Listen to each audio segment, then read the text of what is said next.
All right, all right, all right, and all right. Shalom, shalom, Sister Deborah, prophetess in the wilderness. And you know what? That's all right with me. Coming again on this Deborah platform with another message. And I will say this is a lovely evening in which the Most High Yah has made. And I, Sister Deborah, shall and I will rest therein. The title of this video is It's Time to Talk. And Sister Deborah is going to do a little talking here. You know how she is. She normally do a lot of talking. But I'm going to do a little something, something. And I want you to kind of get a feel of what this information I'm about to pour out to you. I want you to kind of feel that thing. And when I say feel that thing, kind of feel what could have in your own feeling been on the mind of the Most High Yah during this time. It is something to hear and something to know as you continue this journey, because this is some journey. And I mean, it's going to get kind of warm, but it'll be okay. As long as you're walking with the light and spirit and truth, you're going to be okay. You're going to be okay. So, Sister Deborah, it's this time to talk, and I'm going to talk about pretty much trying to get you to see what heaven was really doing during this time of creating the mind of the Father, creating or planning in his mind everything from the heavenly level. So you can kind of understand in the last probably 3 or 4 videos, I'm trying to get to the point where I can get people to kind of think, and you don't have to put too much thought to it, because it's just that easy to see it. He said, in this day and time where we're at, you guys, he said nothing is hidden. It has not been hidden. It's because of our hearts. Our hearts so hardened, and it's so stuck on the things that pleases it through the flesh, to where it's hard for us to just dip into the spirit realm. Well, that's what I want to take you. I wanted to take you into the spiritual mind of what was on the Most High's mind during that time before heaven and earth was created. And if you can just graft the whole idea of this creator creating everything before heaven and earth was created, and what does that say for you today? What sign does that give you to know that before heaven and earth was created, everything was in him? He had already planned and had a made up spiritual mind of A to Z. You see?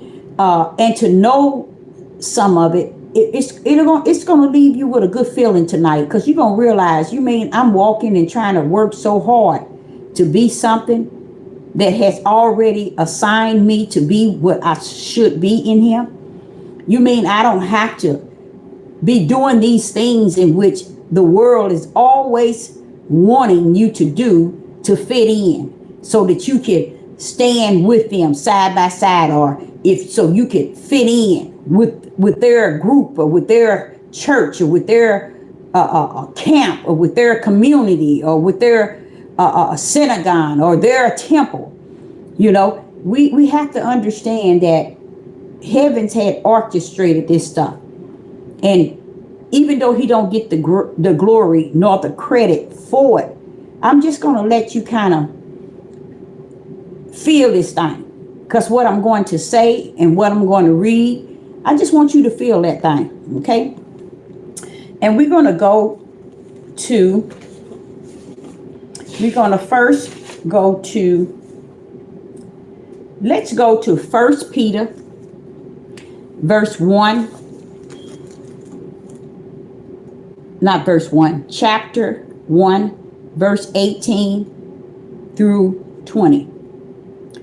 First Peter chapter 18, no, chapter 1, verse 18 through 20. First Peter chapter 1, verse 18 through 20. I want to also say that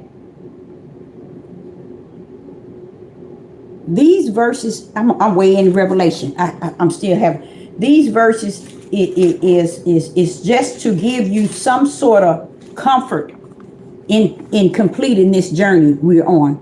Okay, it's going to really kind of help you out, because what is happening, we are trying to do our best to be our best.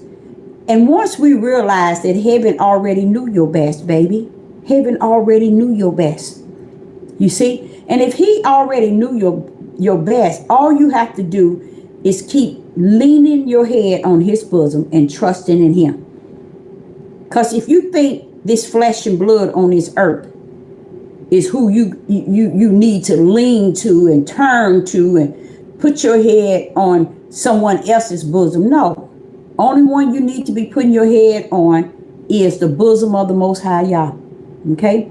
So I know in 1 Peter verse 18 through 20, and it reads, "For as much as ye knew, ye know that ye were not redeemed with corruptible things, as silver and gold, from vain conversation received by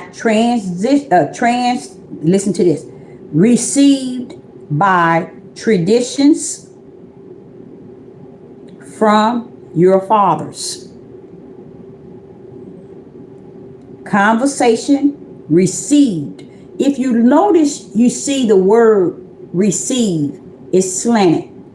And the reason why it's slanted is because it wants to send a spiritual token, so that you can see that he wants you to see that the conversation of let's go back to Revelation. 1 Peter chapter 18. For as much as ye know that ye were not redeemed with corruptible things, as silver and gold, from your vain conversation received by tradition from your fathers.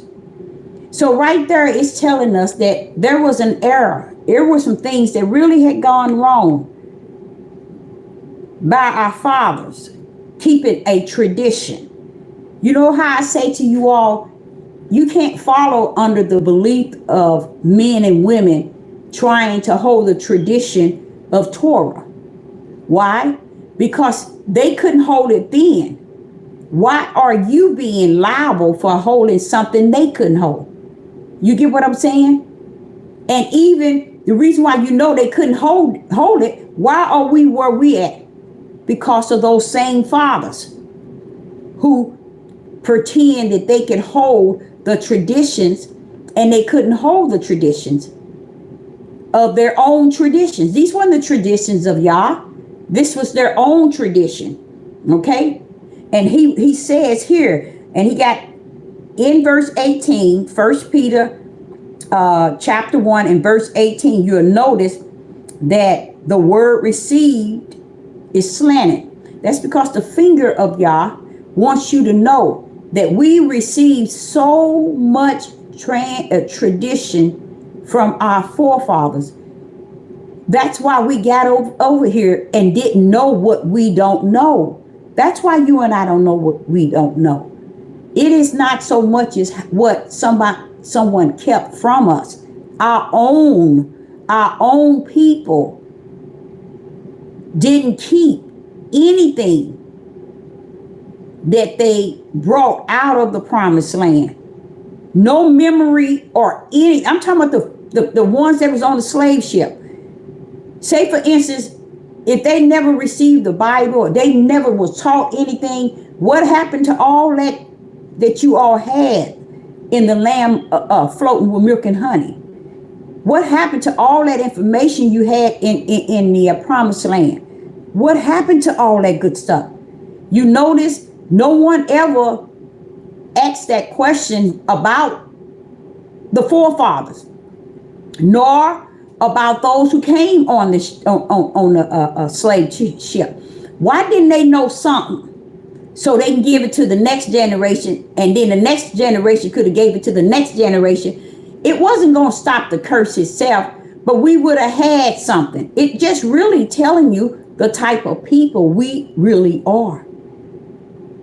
Y'all got a book from the beginning to the end as instructions and direction, really kind of giving us the whole overall, showing us the level of our ugliness and our wickedness, but we refuse to see it the way heaven seen it and continue to see it. And for that reason, this is why you wonder, why is it he said he's coming to judge, and then first he's going to judge the house of Israel. Why would that be?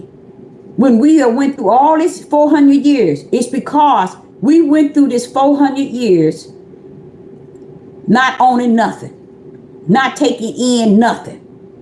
And here we are in the end days, okay, when the Yah finna get his small remnant up out of here so Babylon can fall like it is written, and we're not even searching for that type of information. But we blame any and everybody that will allow us to escape the whole overall 400 years is a lot of time to not have nothing to send from one generation to the next generation, to the next generation, and to the next generation. And I do.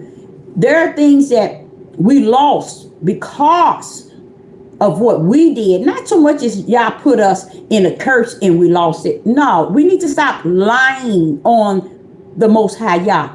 We need to stop lying on him and just own that thing. We were cursed, but we came from the promised land, ran over to different continents, which was Africa and other places. And in Africa, they collect us up. They knew that we were different from them. They knew who we were. And just like today, it's to me the most powerful thing that connects to the lies of the Hebrew Israelite is to keep people believing that they don't know who you are, and you didn't know who you were. I think that's one of the biggest lies that have hit the Hebrew Israelite movement. Why? Because when you saying we didn't know and they don't know and we didn't know, well, who knew?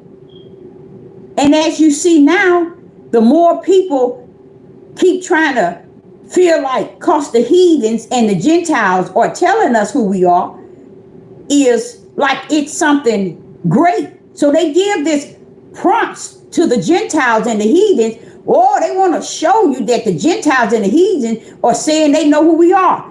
That goes back to what I was explaining to you all the other day. We are a nation that's got a serious mental problem, because we're still trying to be justified and clarified and identified by the heathens and Gentiles.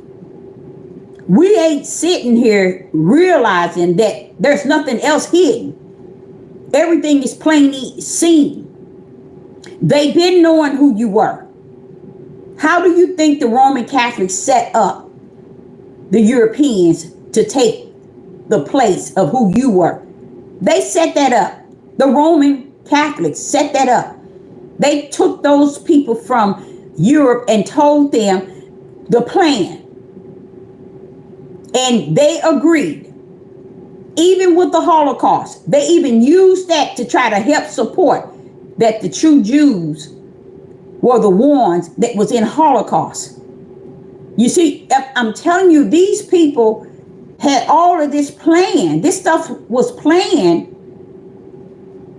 It was orchestrated. So it's no way. This was before 400 years. So while you running around, keep trying to feel you justified and clarified that The heathens know who we are, or the Gentiles know who we are. They've been knowing who you are. I've sat at my store, and I watched these elderly ones tell me, when I try to tell them who we are, they tell me. Said they knew because their grandparents told them. So it's deeper than deep. That's us. That's us who won't accept nothing. And because of the way that we are, and we keep running to the forefathers, we keep running to the fathers for the answers, you ain't gonna get nothing. What does this say? 1 Peter chapter 1 and verse 18. For as much as ye know that ye were not redeemed with the corruptible things, as silver and gold, from your vain conversation. Who's having these vain conversations? We receive vain conversations by the traditions from your, is it not saying your fathers? And Sister Deborah been on here 5 years almost, and I've been telling you all, we've been listening to too many loudmouth, lying, a proud, boasting men's mouth. Let me give you another example. Somebody said, well, Sister Deborah, you need to listen to this here. And I told them that I don't deal with that individual. I can't seem to hear nothing that individual will say, because it's too much darkness on the outer appearance of that individual and in the inner appearance, in the inner man of who he is. Too much. And he's leading the flock. So this is what was happening. She explained it to me, and she said that the individual have people in their camp, women having babies, y'all, and don't have no birth certificate. I just want to hear. Now, see how he said, received by traditions from our fathers. It's going on today by the fathers, by our men doing the same trash they were doing then. Now, watch this here. Now, this is what she was telling me. The individual said, she was telling me that the individual was saying that people on their camp is women are having babies, right? And what a cult leader is doing is telling them to keep the government and the system off of them, don't get a birth certificate. So instead of having your baby in a hospital or in some sort of facility, have your baby right here where we are all at. And therefore, the government cannot have your child on a birth certificate, and your child will be yours. Do you know what? That is totally 100 million times trillion a cult. A cult that would tell you that mindset. So you get here, and she say you have these women having babies with no birth certificate. Guess what, y'all? Guess what? They messed up from the floor up. What do that mean for them, y'all? What does that mean for them? No matter what happened to their husband, they would never be able to collect anything. Social Security. From pension, nothing. Why? Because a cult leader gets you to believe his law. He don't understand that no matter what, you in this world, you can be in the world but not of it. But there are some protocol that you do not erase. Now, I know it's some things you can, but having a child on this country without a birth certificate, that's saying that you don't know who your daddy baby is. And this country don't have to accept who you said the daddy is. It messed the women up horribly. But this is where you get a cult leader that has a hate for women and train them to do it their way. So she said one of the women, husband died, and she went down to Social Security. Now, with me, I'm like, wait a minute. You mean you can't get a birth certificate? What man tell you not to get a birth certificate for your children, or not have your baby in the hospital, but have it on their camp And that means your baby have no legal records, y'all. Do that make any sense? But this is what a cult leader is. They follow all the wrong protocol to trap the people in their law. They don't even believe in God the way God should be believed in. Should be believed. Because they set their own tower. They built their own tower like Satan did. He wanted to steal the throne in the heaven. You see? And so what happened is, she was saying one of the men passed away, and it was said that the woman had 3 babies, y'all. 2 of them she had on the church farm. The other one she had in a hospital facility before she joined the cult. So when she went down there to Social Security, they told her that they couldn't give her Social Security for the 2 children that doesn't have a birth certificate. Does that? Or when you don't have a birth certificate, you don't have a Social Security card. So what? Man, y'all, come on now, meet me halfway. Come on. Does that make any sense? If that's not a cult, that I'm telling you, 99.9, these camps, these pastors who got these people out in no man's land, in the woods, talking about living off the grid and all this so mess. Look at, they're not intelligent men, you guys. They are not. It takes, like he say, woman and man to balance that thing off. You're going to be out there. So guess what? The lady had 3 kids, and she said 2 of the kids was born on the campground. They told her she couldn't even get Social Security from them. And did you know, because these kids are up at age, they're young, but they ain't brand new babies. And you didn't have them in a facility that shows a birth. I don't care about no birth certificate. A birth certificate can't hurt you. It can't make you, and it can't break you. But a man will fill your brain and how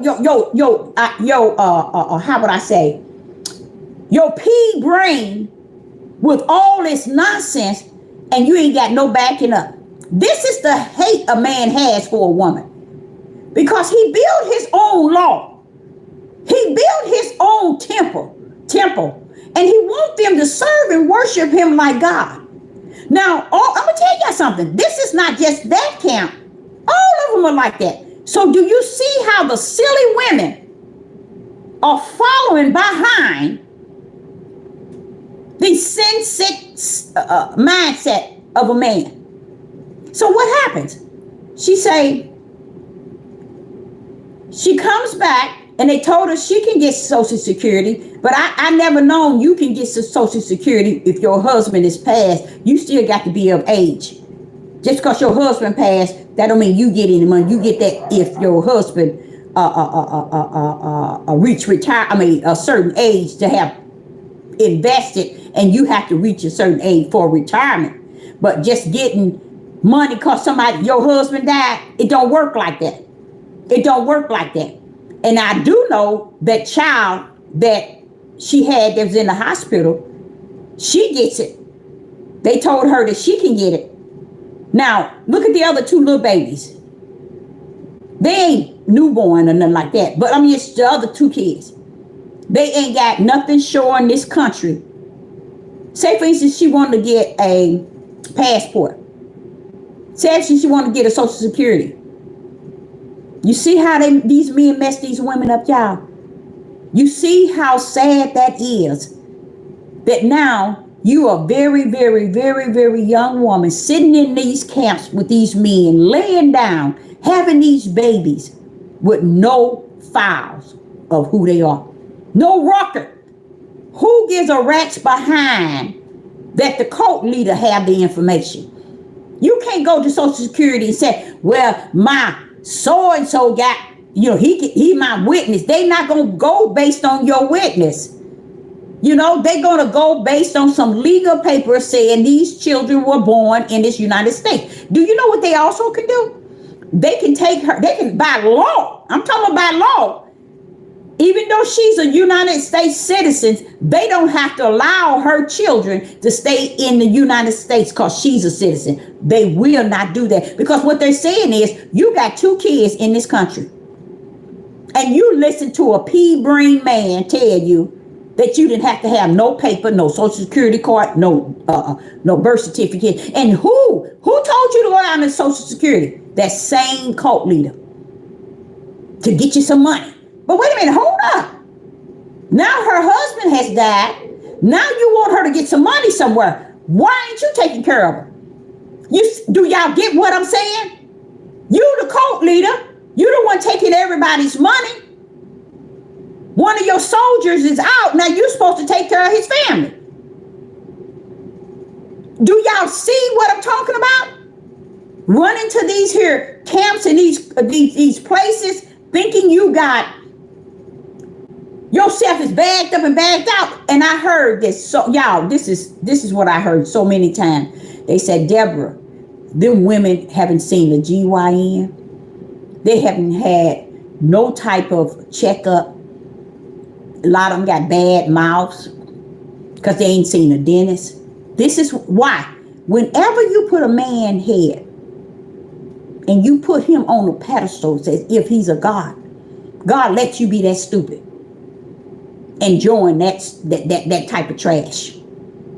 Just think. But this is what, and then they're men. Look at what the women, the men are joining these cults, saying, I'm a ruler, I'm a leader, I'm a king. But then their wives are in need for any and everything a female in need. You can't get a man to tell you your needs in them areas, you guys. You can't get a man to have sense enough to know that, babe, we got to have something showing we had this baby. Guess what else, y'all? This country is not going to give her nothing as far as those children having somewhere to go, as far as if they had to go to school, if they had to go anywhere. Guess why? You ain't got no record of what their age is.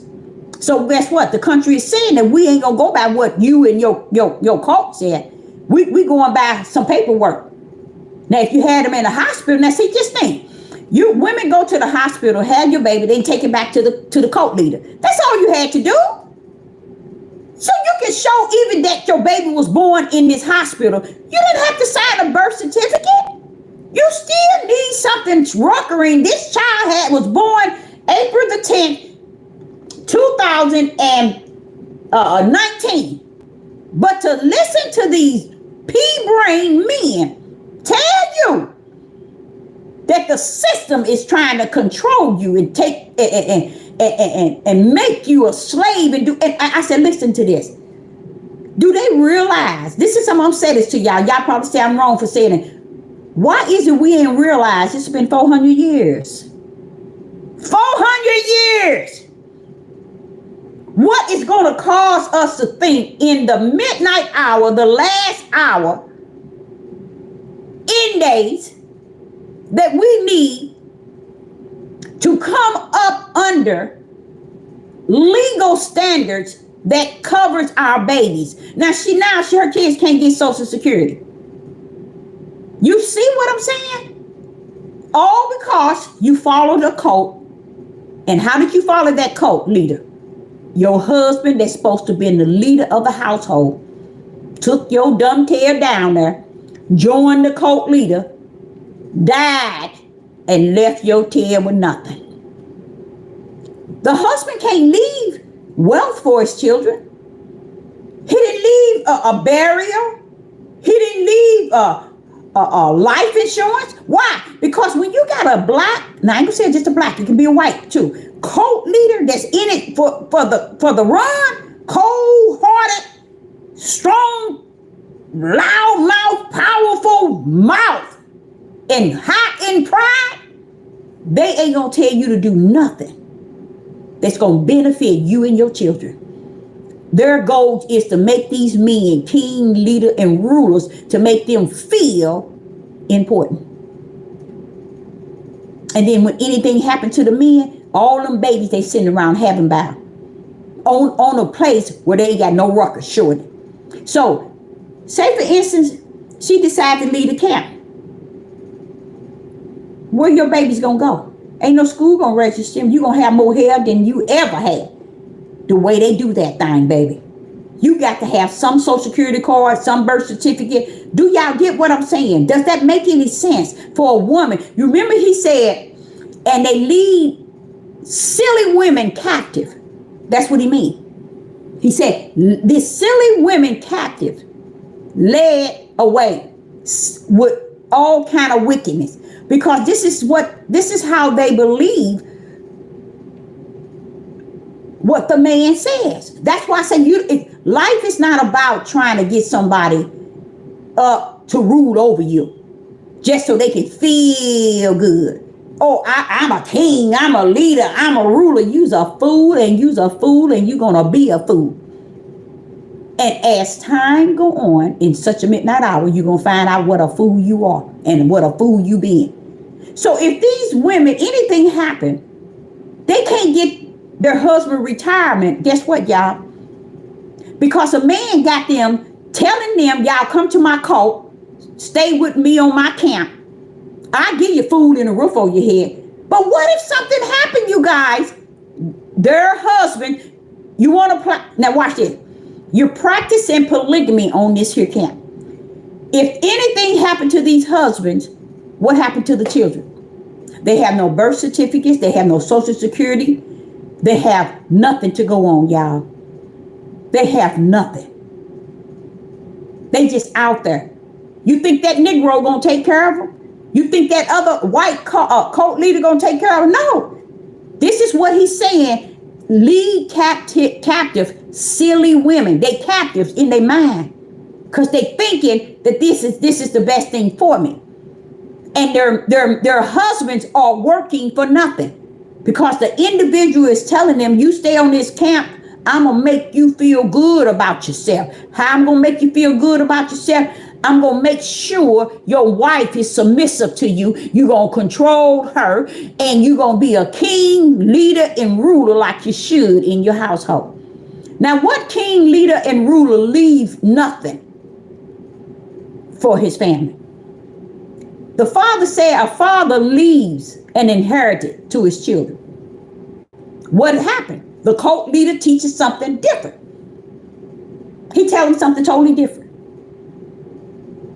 So the men go around, they're more concerned about being rulers and leaders and having more wives. That means more lust and more sex desire and more control to make them think they're king's leader and ruler. And they, without being able to practice this polygamy the way that they want to, they wouldn't feel good. They need it to support their ego. They boasted, they pride man. Very.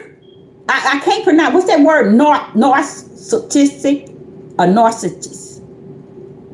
Most of them, 95% of them are, what's that word? Narcissists.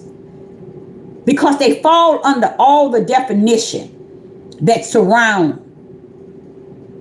that word. So what happened? She gets nothing.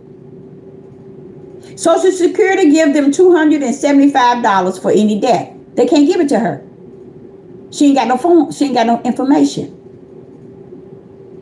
Just sitting here, going on this camp. They got you a new guy. You don't have anything. No health care. You don't have no dental care. Why? Because the man wants to follow the cult leader. And if the man you're supposed to be, he's going to rule over you so that you can follow the cult leader. And when it's said and done, look what hell you catching. Yes, Father, bring your fire. I've been waiting for it. And I think it's already present. He's just taking his time with it. He's just taking his time with it. Because if it doesn't make any sense. And I'm like saying, girl, where'd you hear that from? She said, she told me who it was. I said, you know, I heard that dingbat, and I already know that person is not up to any good. And then they want to show what they have. Anything happened to you, you ain't got nothing. So the women that running around here, you all in this polygamy lifestyle, they are actually out here having babies, one after the other. No life insurance, no insurance, no nothing on these husbands. And the husband ain't gonna get it. Because honestly, it's hate behind what they're doing. It's a pile of witchcraft and evil behind it, you guys. A whole lot of it. And it has to do with so that the women won't have anything. That's how much they really care for those women. And the women don't care enough for themselves to not understand you's a silly woman. You're silly women. I don't care how your head tied up and you wearing dresses to drag and clean up the floors with. I don't care. You's a fool. You's a fool and you's a fool. To be up under something like a mindset like that. Anything going on in this country, stop making y'all, trying to make y'all to do, not y'all ain't trying to make him do it. Stop trying to make people believe that y'all didn't cause this curse. This wasn't out of his right hand. Because all these things that they're saying, don't get no birth certificate, don't get no social security card. When them kids get up to be grown people, let's say that lady kids get up to be 18 and 19, they want to come off the camp. Guess what, y'all? No job will hire them. You see, do y'all get how you can get destroyed? All because of what? One man that said, I want to rule. I want women under our feet. They won't submit to us. They're going to be under our control. They're going to do what we say. Men is not created to take care of business that way, y'all. They never were. But they don't care.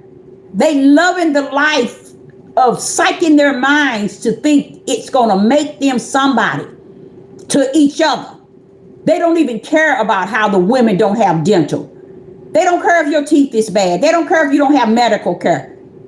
You shouldn't have medical care nor dental. You took your tail to a camp. They can't offer you nothing but food and a roof over your head. Those people out on the streets is doing better than you are. Even though you think you doing something. I showed from what I heard, some of them are staying in a little hole in the ground. And they all good with it. They've been doing it for so long, they get so adapted to it. Something happened, you out there.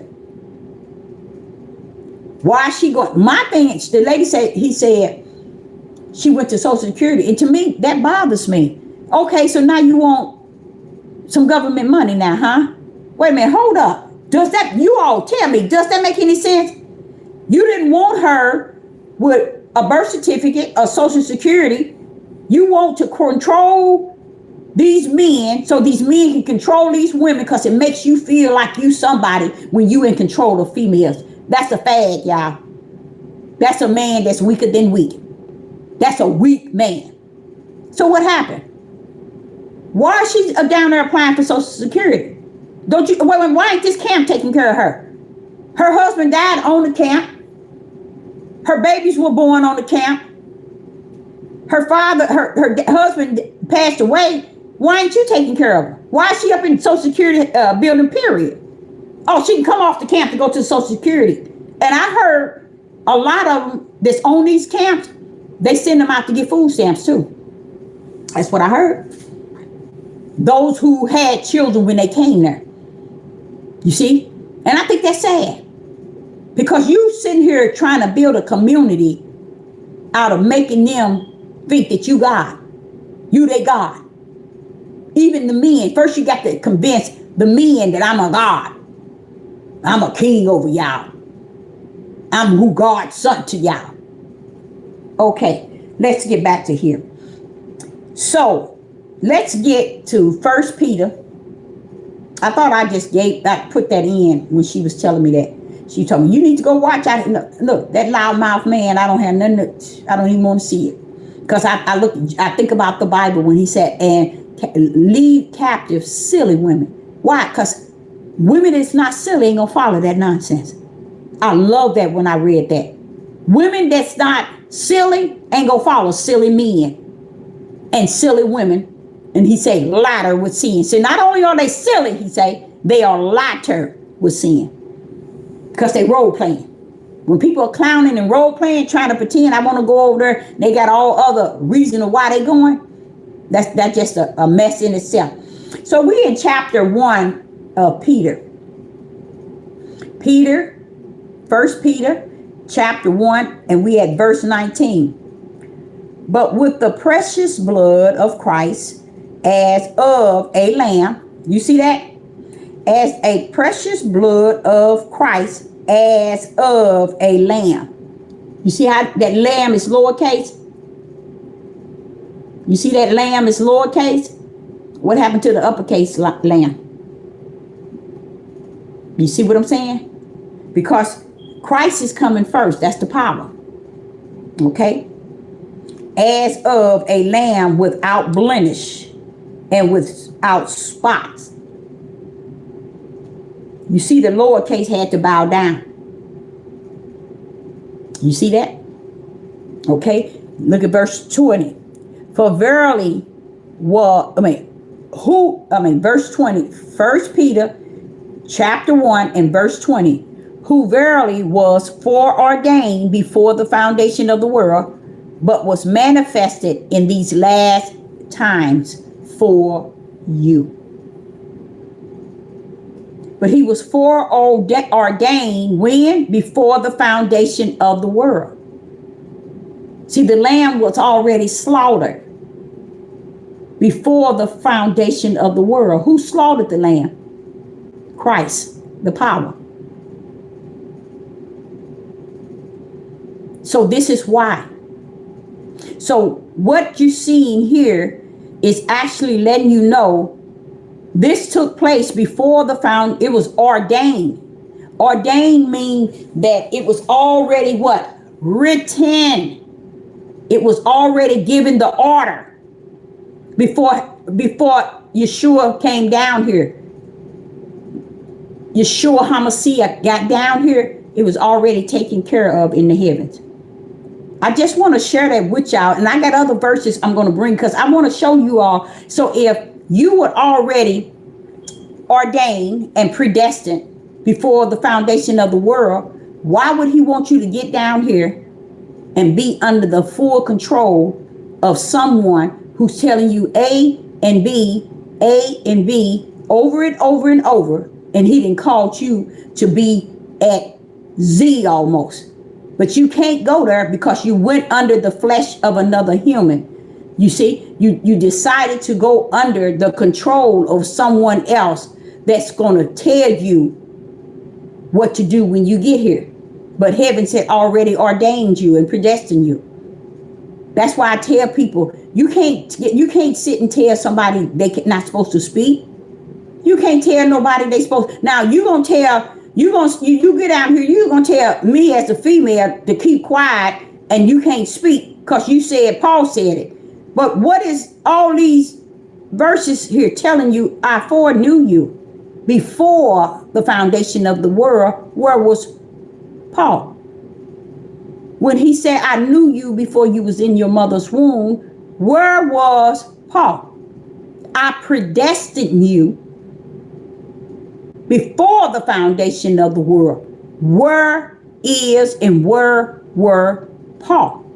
Where Paul was. But yet we sit and we heard the Father telling us he had already orchestrated everything, but we don't want to hear that. We want to hear what the idol God that we serve tell us instead of listening to what he already said. He's telling you right here about the Lamb and Christ, the power. All of this was orchestrated when it first was ordained. That means Ahia had written it to be so, ordained it to be before the foundation of the world. We still dealing with where we at now, not understanding, baby, you was something before then, before heaven and earth was created. And that's the part I'm trying to get everybody to come to the live chat to feel that thing. Once you feel that thing, it ain't gonna be so easy for people to just say anything to you. Because I'm going to tell you what happened to me. Well, let me tell y'all where I'm at. Let me just tell you where I'm at and how I got here is because the Most High had predestined me, ordained me. He foreknew me, okay, before I was in my mother's womb. He's called me out to be a servant, as a servant of him, for him. He called me as a prophetess. And as we go through these verses, you're going to see him calling out people before the foundation of the world. So what does it sound like? Heaven had orchestrated them to be a servant of the Most High Yah, but the world tells you, no, you can't. You got to shut your mouth. You got to look like this. You got to walk like this. You got to eat like this. You got to talk like this. See, what happened is when people tell you to do all these things, that take away from the Ruach. Because the Ruach that lives in you, oh, he going to straighten you up. Oh, he'll straighten you up. I remember, what was that? Yesterday, I was going out and I had this dress on. And he said, no. You know you can't wear that. Oh, that dress was so pretty. He said, no. You can't go out there like that. No, He had to tell me that. Because see, I told you I ain't got no sense. He had to tell me, you take that off. And you know what I did? Happy-go-lucky. Went in there and took it off. But he had to tell me because I was about to walk out with it. But I'm just showing you, he don't need nobody else to control his. His son, he is down here himself. He know how to control you. Why is he going to be greater in you and not able to control you? Do that make any sense? He told me yesterday, he said, no, you take that thing off. You can't wear that. You can't wear it. I said, but it's so pretty. Take it off. He ain't saying it like that. I'm just saying. And I was obedient. You think I didn't take that thing off? I took it off. Because I understand him. This is how he feels about me. He tells me what is what? Right. I'm sitting here thinking it's a beautiful dress. There's nothing wrong with it. Now, don't get me wrong. Even though I kind of knew it wasn't appropriate. But when he said take it off, hey, it was time to take it off. And I got me another dress, and that's what I stepped out in. And I appreciate him just being that to me. He's greater in me, and he helps me from the inside out. See, he in the inside telling me, hey, take that dress off. You see? So let's go to Ephesians chapter 1. Ephesians chapter 1 and verse 4 through 5. Ephesians chapter 1, I'm always somewhere else. Ephesians chapter 1, verse 4 through 5. Now listen to this. According as he has chosen us. Now see what I'm saying? How can we, okay, let me ask y'all something. How can somebody control what Yah has chose you to do? You see what I'm saying? You know this is, he has chosen. Now listen to what he says. Ephesians chapter 1 and verse 4 and 5. According as he has chosen us in him. When did he do that? Wait a minute, Father Yah. When did you choose us? When did you chose us? When did you do that? Now listen to this, y'all. He chose us. Watch this here. In him before the foundation of the world. So how is it you at least got a good 100 verses telling you that he have chosen you, or he foreknew you, he ordained you, he predestined you. So many words telling you how heaven had orchestrated your purpose, your mission. But yet you're down here doing what man tell you.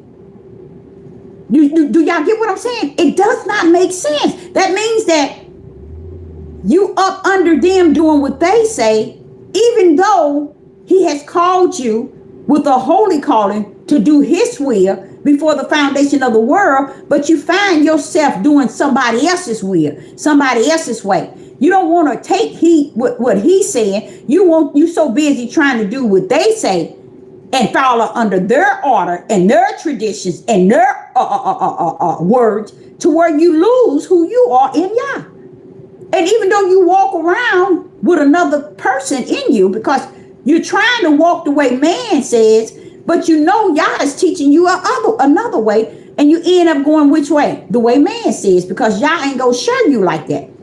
And then when that life get to a battle, then you wake up and realize, wait a minute, this is the calling that was on my life when I was 14 years old. And instead, I went this way instead of going that way. Oh, you're going to serve him the way he called you. You ain't getting out of it. But he'll let you stumble, trip over your feet, and go through all these turmoils. But that'd be something that you will be taking yourself through. Because that's why Sister Deborah tell y'all, know who you are. Don't let nobody else tell you who you are. Know who you are. Okay? Now listen to what he says in Ephesians chapter 1. Verse 4 and 5. According as he has chosen us in him before the foundation of the world. Now watch what he says. That we should be what? Holy. And without blame before him in love. Now I don't believe it's love. I believe in all that he has given and gave us. We shall be held blameless. Now he's telling you right there. I'm not going to blame you. You down on the earth where Satan come to deceive. You're going to do some things. You're going to sin. You're going to do some wrong things. But if I have chosen you before the foundation of the world, you in there with me. So when people are striving, trying to be something and prove to themselves that they're walking with Yah or they're in spirit and truth and they have the light, a lot of times, if you just relax and accept the fact that he rules, he has chosen you for himself. He's sitting here telling you, he has chosen us in him. This goes back to Genesis where man says he created woman for man and not man for woman. When they start talking stupid stuff like this here kicks all that out. How do it kick it out, Deborah? He at least got 40 verses telling you everything that was created and were made for the will and the purpose of Yah. But man seems to think that they can't see how the hand of the Roman Catholic has went in there and made things work on male's behalf. But he said that which was in the dark shall come to the light at the last day. In the last day. And it is. Everything he says, Deborah, is clearly seen. If anybody get caught up from the floor up, they doing it on their own. That's just who they are. Because everything is clearly seen. Now, and it says in verse 5, we in Ephesians chapter 1, verse 5. Having predestinated us until the adoption. So if you're already predestined, you know you was predestined in heaven. You already was in Christ, y'all. Why is it we don't understand that? What make us get to the point where we can't see that or understand that, wait a minute, you mean heaven had already signed me in? When he began to tell you about the Lamb Book of Life, and the books, he's letting you know I have finished, y'all. So that's why he's finished. He ain't coming to make anything make the crooked straight. It's already written. It's already finished. It's written. Okay, now listen to what he said in verse 5. Having predestined us until the adoption of the children by Yeshua HaMashiach. To who? To Yeshua HaMashiach? No.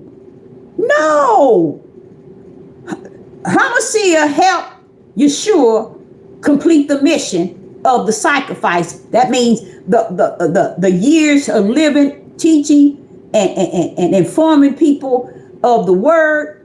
And he showed miracles, signs with the power. And this is what HaMashiach came to do, the Son of Yah, to help the Son of Man complete the mission of the Lamb being sacrificed. But listen to here. In their sacrifice, Yeshua and HaMashiach, it says, be adopted of the children until the adoption of the children of Yeshua HaMashiach. Watch this here. To himself. He just separated you all, Yeshua, from himself. Listen to it. Just look at it. All you have to do is listen and watch this here. Having predestined us until the adoption of the children by, this is how he adopted us, by Yeshua HaMashiach. Why? Because the HaMashiach slaughtered the lamb.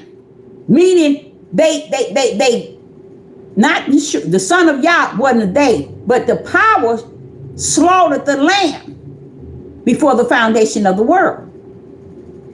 Okay? And that power came down here with the lamb to complete the mission. But look what it says. For who? For him. For Yah. For Yah. It's always about the Father. Don't ever get lost in that. It's always about the Father. Now watch what it says. According to the good pleasures of his will. What? Oh, he predestined us and had already adopted us before the foundation of the world by Yeshua HaMashiach to himself. See, all that was done in heaven, y'all. That was already done in heaven for his will, his purpose. And we down here like really believing it's the way we say it is. It's got to go the way we say it got to go. It got to be the way we say it got to be. No, baby. It's not that way. Let's go to John. The Gospel of John, chapter 17, verse 24. The Gospel of John, chapter 17, verse 24 through 26.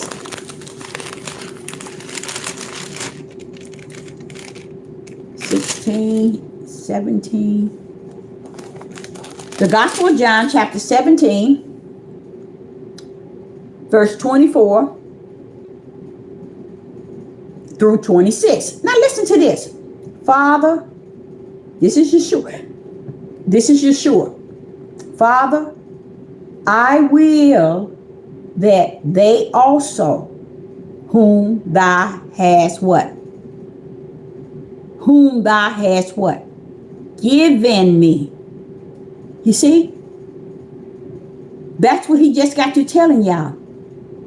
Through Yeshua HaMashiach, through the adoption of Yeshua HaMashiach. Here go Yeshua saying it now. The Gospel of John, chapter 17, verse 24. We will go to 24, 25, and 26. Father, I will that they also whom thou hast given me. How is it? Let me ask y'all a question. Just give me your thumbs up if you understand this. How could he come and say what man is saying today, that Yeshua is God himself? How can that be? Listen to what Yeshua, see, I told y'all, he came down and did an awesome job. I saw it.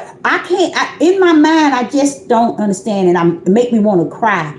How could we not see that the Son was showing us how to have some concern and some embrace toward the Creator himself?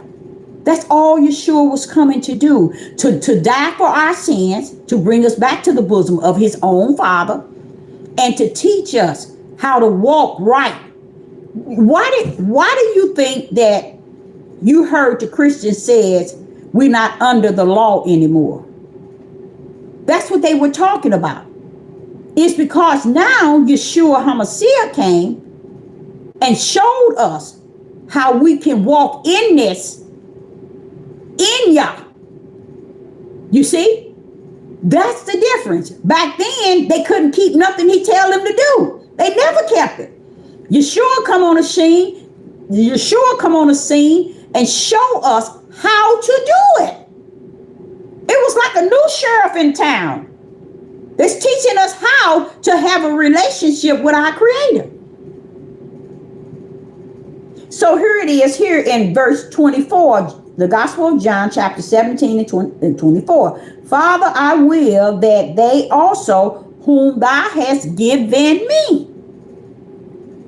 Be with me where I am. Now watch this here. That they may behold my glory, which thou hast given me.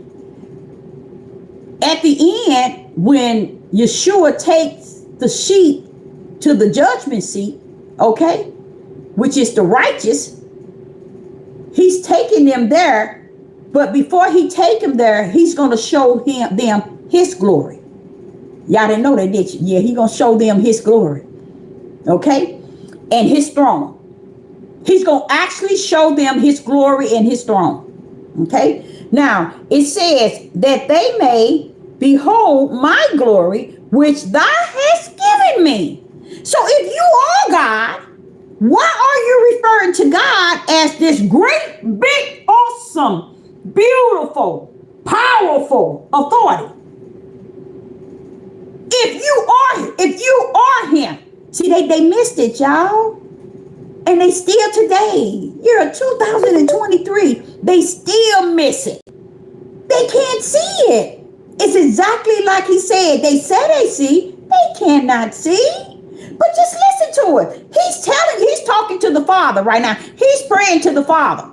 Now, if he is God, everything he's saying here shows you he separated himself from the Father in heaven to teach us that he is the Lamb that came down as the Son of Man with the Son of Yah to complete the will of the Father. They missed it, baby. And we in the late hour of 2023. Now watch this here. Listen to what he said. And if you can't see that, in that one verse in 24, he says, which thou hast given me. Wait a minute, who are you talking to? They say you God. See? He's never telling us he's God. He said we are one. When you see me, you see the Father. What is he talking about when he said, when you see me, you see the Father? What is he talking about?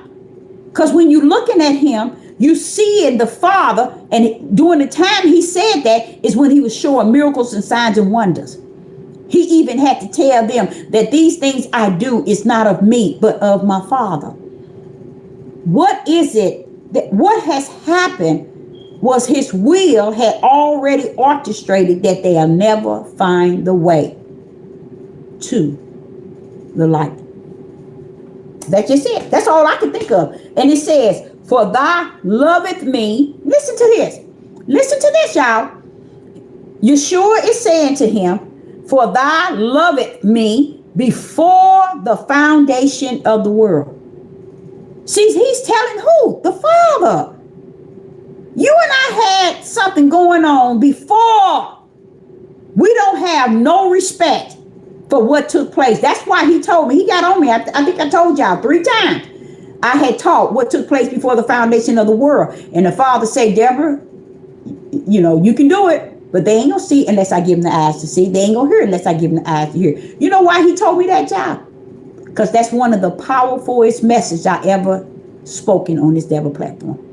And to me, after I completed it, I came back another month and did it, and came back another month and did it, and realized, now I see what you're saying, Father.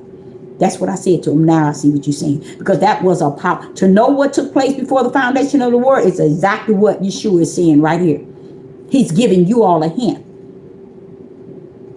That all this time I was down here, I was praying to him up there.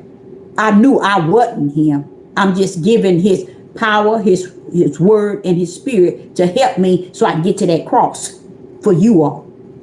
That's all that was about. So when you get to 25, we in John 17 and 25. Oh, righteous Father. See, y'all do not understand. You see this? This is what David, Abraham, Isaac, and Jacob, and Solomon had. This is what they had. And you can go to Matthew's chapter 1 and you see all of them that's listed. They all had this. You see? You see the first word? That's righteous, y'all. Let's see what Yeshua said. I want y'all to see that. Because I want y'all to understand this stuff is really potent food for your spirit. You see the first one? It's righteous. Let's see what Yeshua is saying about the Father. Verse 25. Oh, righteous Father. Why is Yeshua saying that?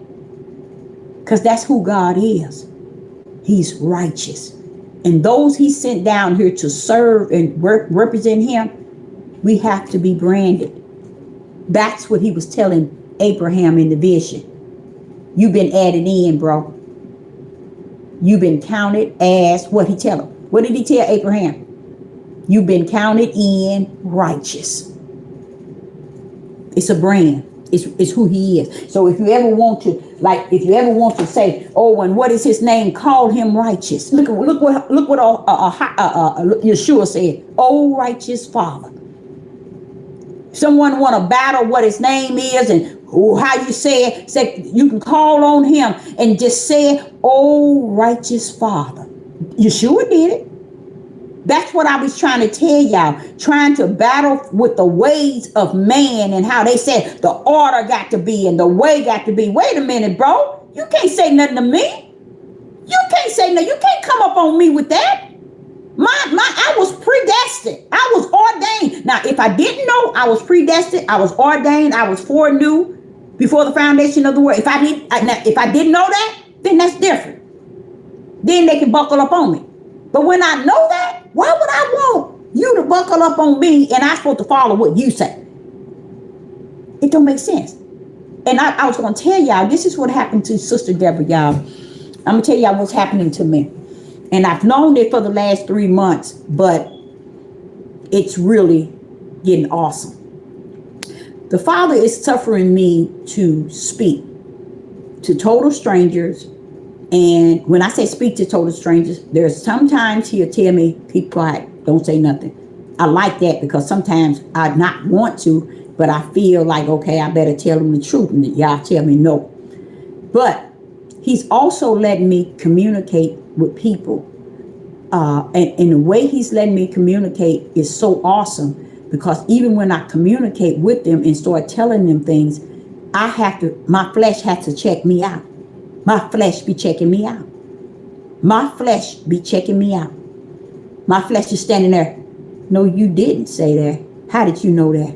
I'm telling y'all, that's how you know you got that flesh under subjection to the spirit. Because that flesh is like buckling up. Wait a minute. You telling him that? Wow, where you get that from? How did you know that? You know, that's what it says. That's what my flesh be saying. So now he got me speaking spirit and truth to people in which he allows me to. Young man, I spoke it today. 60 years old. And all the stuff, and we was on the phone for about four hours, and he said I learned more because he didn't believe that the Bible was true.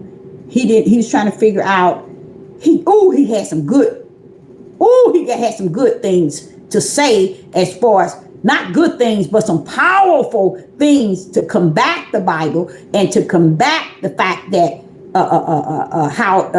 God. But see what I said and told him, it was just soft and it was quiet and it was just ethical. It didn't. I'm gonna tell y'all something. It went like a knife. That's how easy it was. And first thing he said, I never heard nobody say it like that. He said that, how is it that, he gave me an example. He said, the Bible to me is like a book that 1,000,000 people have read. And if you would have to go and ask 1,000,000 people, you'll get 1,000,000 different meanings and understanding. He's telling the truth.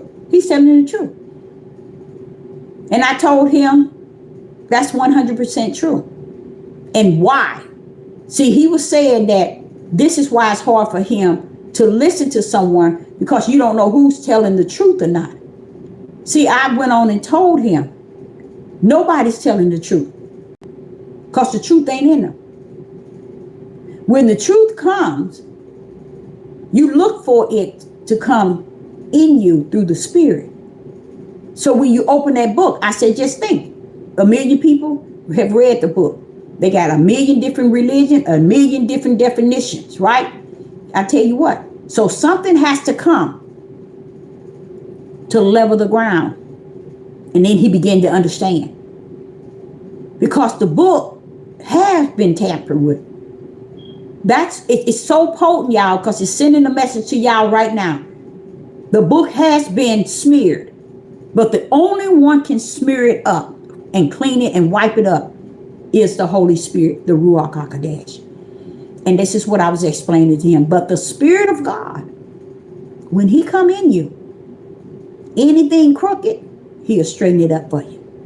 And I didn't say it like that, but when I broke that thing down, I even myself saying, Father, where are you coming with that? It was so, to my flesh was saying, where you get that from? How did you know that? That's what my flesh was saying to me, thinking it to me. It's just showing you how your flesh is so like it has been said against you. It don't like the idea that you know spirit and truth. It don't mean you know good. But when you know who's greater in you, and you have learned to get that flesh under the subjection, the flesh has to stand down every chance, every time you tell it. You don't even have to do anything. You can tell it and it has to stand down because it knows that you have it under subjection. So I had a really good time talking with that individual. We talked for 4 hours. And I just shared so much good things. But the thing about it, that's just not this person. Strangers that I'm running up on, people that I'm talking to. I mean, it's just like it's like, man, where did you come from? There used to be a time in my life when I would go places and people walk up and just start talking to me. And I started talking to them and they would ask me, well, ma'am, can you give me the address to the church you go to? Where do you go? I love to go to attend your church. That's what they said. The church you go to. I said, you can't go to where I'm going because it's in here. You don't go to a church. Somebody is teaching you. No, baby, it's in here. See, it's too hard for people to understand it because it's simple and they have been told that it's so complex or it's so hard. It's so too hard. It's easy. It's simple. So back here in John chapter 17 and verse 25, it says, "O righteous Father." So if you get in a situation and you don't know the name, call him righteous. Call him righteous. The world has not known thee, but I have known thee. Now, why would the Son of Yah be speaking to the Father as if he's somewhere separate than where he is? Because he was. He's praying to the Father that's in heaven. Just because the Father gave him the Son of Yah, which is the power, the word, and the spirit, does not mean that that is the Father himself.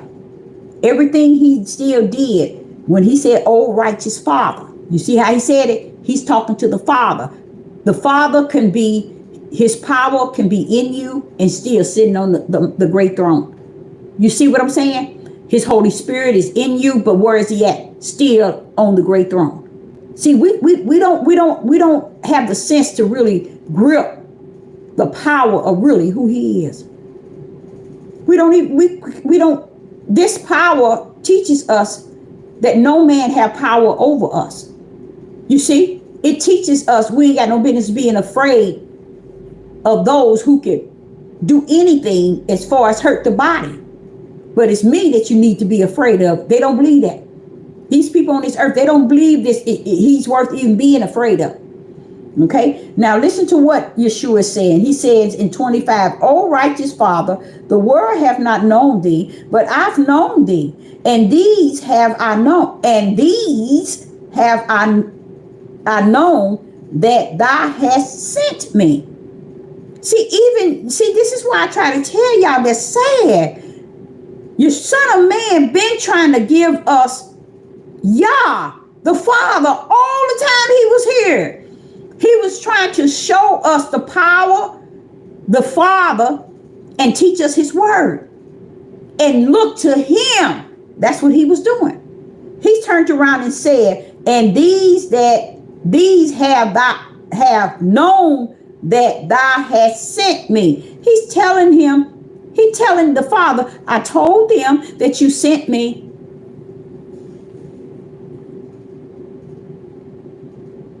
Listen to what it says. Let's go over it again. Verse 25, John chapter 17 and verse 25. Oh, righteous Father. He's praying to the Father. The world have not known thee, but I have known thee. Now listen to what he's finna say. And these have known that thou hast sent me. Because he told his disciples that the Father sent him. You see, he said that thou hast sent me. That he's showing you again, I am not the Father. I have his Son of Yah with me, but I am not the Father. He's been saying that. He's been saying it, but we don't want to take it. We don't want to hear it. And that's why I go back and I think about, and I'm going to be honest with you, even when a lot of talk like New Testament, I don't get into new and old. I don't think there's a such thing.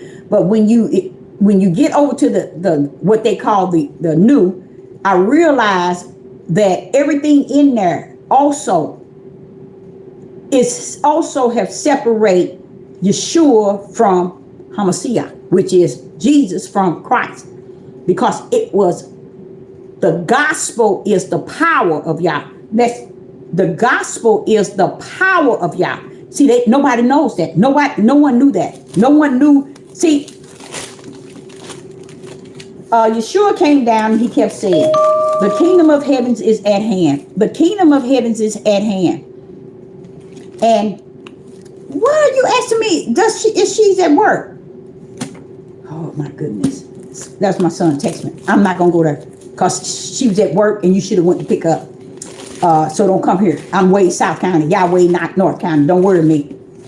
I'm sorry, y'all. I'm just being silly. I lost my frame of thought. Romans chapter 1. Let me go there. Romans chapter 1. And it's in here several times, but this is where I know that it is sit here just as plain. When you hit Romans chapter 1, and this is what I'm finna show y'all. Look at verse 16. Romans chapter 1, verse 16. For I am not ashamed of the gospel of Christ. I told you, the gospel is the power. Watch this here. For it is the what? What does it say, y'all? Listen to what it says. Romans chapter 1, verse 16. This is Paul. He said, I am not ashamed of the gospel of Christ.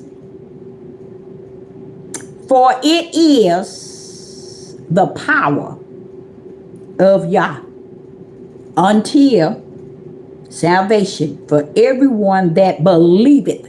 Everyone that has that brand, believe it. That's the one of the brand. To the Jews first and also to the Greeks. Now you get here to the Gospel of John chapter 17 and verse 25. O righteous Father, the world have not known thee, but I have known thee, and these have known that thou hast sent me. These has known that thou hast sent me. Verse 26. And I have declared unto them thy name. I have declared to them thy name, and will declare it, that the love wherewith you has loved, gave me, may be in them, and I in them. You, look what he's saying. He's saying that what may be in him, that the love wherewith thou hast loved, which is gave me, may be in them. What you gave me, that they can get that too. That's what he's telling them. What did he give you? Tell him, Yeshua. Tell him really, what did they give you? He gave you something, didn't he? Listen to what he said, y'all. And I declare unto them thy name. You notice when Yeshua was talking, you notice he didn't never say the name that he declared. I think the name is connected to Hamashiach. I really do. I think that's why he said baptizing them in the Father and the Hamashiach and the Spirit. Those three sits on the throne. That's what I think. So here he said that the love wherewith thou hast loved me may be in them, and I in them. And I in them. You see? But he let him know what? That thou hast given, gave me, may be in them. He's telling this to the Father, that you will give them what you have given me. You see? He's sitting here saying it. Like, and I in them. And then let I be in them. Why? Because we are one. But I want them to understand you, Father. And that's how Sister Deborah have come to everybody on this Deborah platform, is recognizing my Father. Not Sister Deborah, but my Father. So when you get to the Gospel of John, chapter 17, and verse 5 through 7. In verse 5 through 7. Just listen to this. The Gospel of John, chapter 17, and verse 5 through 7. Listen to what he says. And now, O Father, glorify thy me with thy own self. Wait a minute. What do y'all tell me if you see this or not? You don't see how Yeshua is separating himself from the Father? This is, now listen to this. You done been in the church for all these years. You done been in the word all these years. And you probably never knew that there is, you can see the separation. You can see it clear. Thank you. It's clearly seen. It is just that clear. Because listen to what he said. And that's in verse 5. And now, O Father, glorify thy me with thy own self, with the glory which I had with thee before the world was. He's telling him to glorify. He wants to come back from where he come from. You see? And who is he telling to do that? Now, if Yeshua is God, why is he talking to another being to glorify him?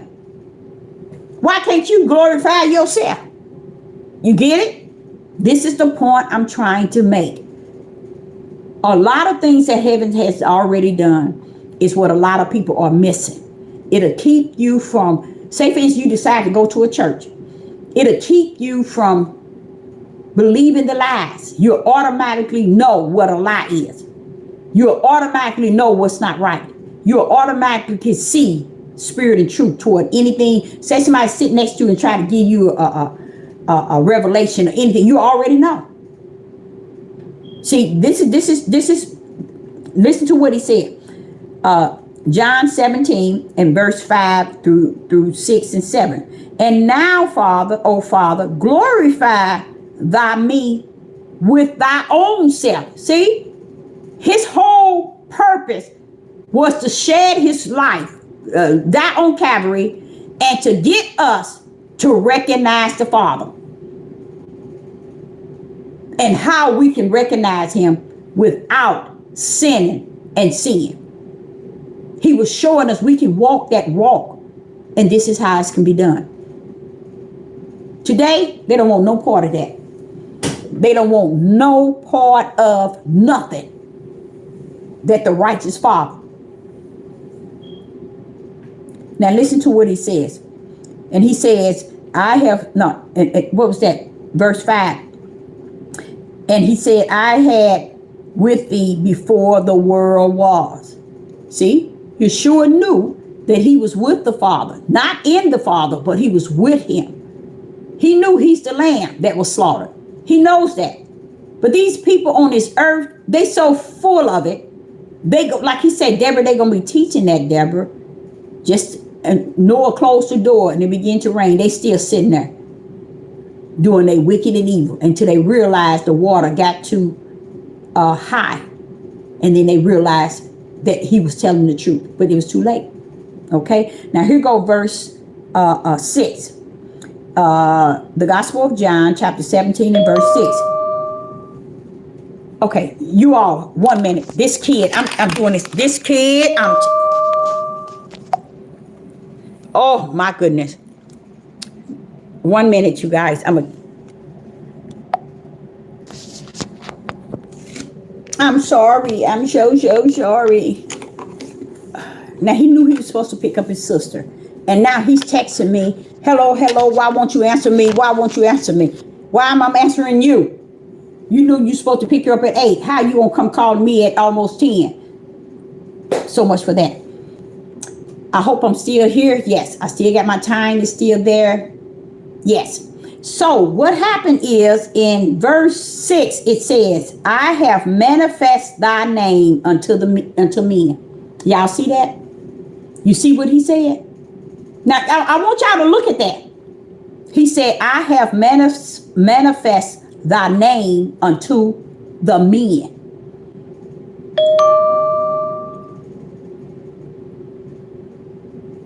Oh, 1 more minute.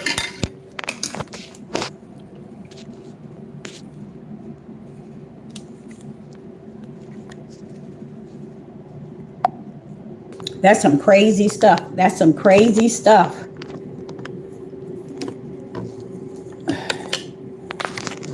So what happened was, we in the Gospel of John, chapter 17, verse 6. I have manifested thy name unto men, which thou gave me out of the world. See, he's even telling the Father, you handpicked them out of the world, and you gave them to me. You see, you handpicked me, picked them out of the world, and you gave them to me. This is what Yeshua is saying to the Father. They were, that it's got thine, they were, and thou gave them me, and have kept thy word. They have kept thy word. So here Yeshua is actually doing exactly what I'm talking about. Making sure he make known to Sister Deborah and you all that, look, y'all, the Father is worth the praise. He's worth the honor. He rules it all, y'all. No matter what these flesh on this earth, it's not them, y'all.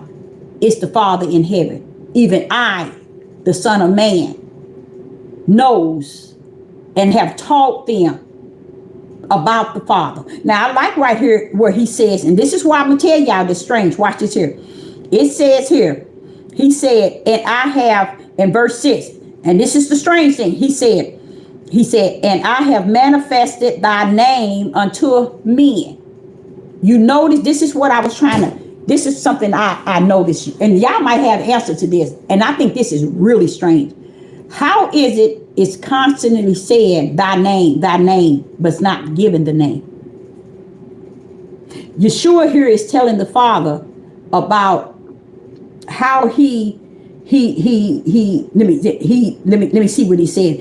He says, I have manifested thy name unto the men, which thou gave me out of the world. He has manifested his name. Why is it you cannot find it saying the name? You get these Negroes, men and women, who think they overly learned, you see, and they really wants to beat over your head the name. Baby, sit down. Because he can be many names to me. Because I know him like that. To where you don't want to be pressured trying to make somebody know the name the way you know the name. And the way you know the name ain't the name. Because I even think the power has the name. It is him. It's his right hand. That's why he said, go baptizing in the Father, the power, and the Holy Spirit. That's what that was about. And that's why he says that it's not the water that they need to be baptized with. They need to be baptized with fire.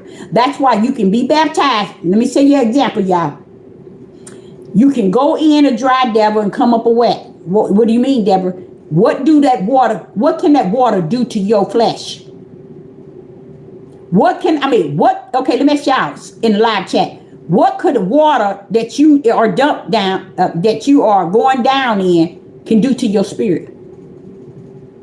What? Have y'all ever thought of that? Anybody, tell me. What could you going to get baptized down in some water do to your spirit, man? What can it do? Nothing. It's only letting your flesh get wet. Think, y'all, think. That's why he said they must be baptized by fire. You know, like the day of Pentecostal when they was up in the upper room and the Russian roaring wind came and they had a fire tongue light closed on their tongue. That's the fire.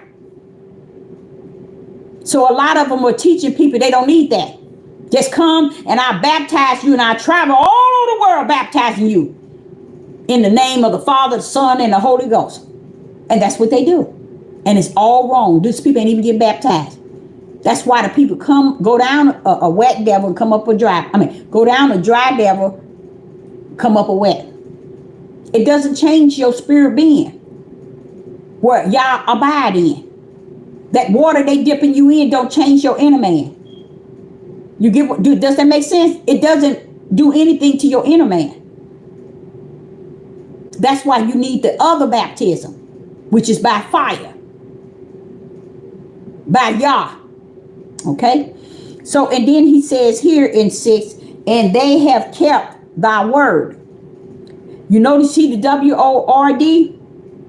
You see the W-O-R-D? You notice he didn't say words?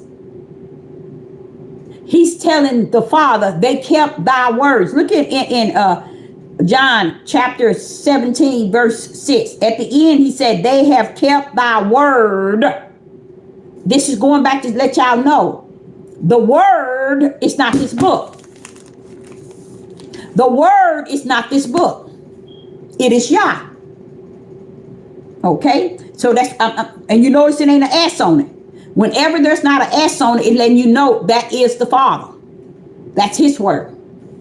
When Yeshua said, it is written that I can't live on, man don't live on bread alone, but every word, it wasn't an S that proceed out of the mouth of Yah. So this is what Yeshua is telling him, that they have kept thy word. Okay? So that's the word that proceeds out of Yah's mouth that Yeshua gave them. He said that they have kept it.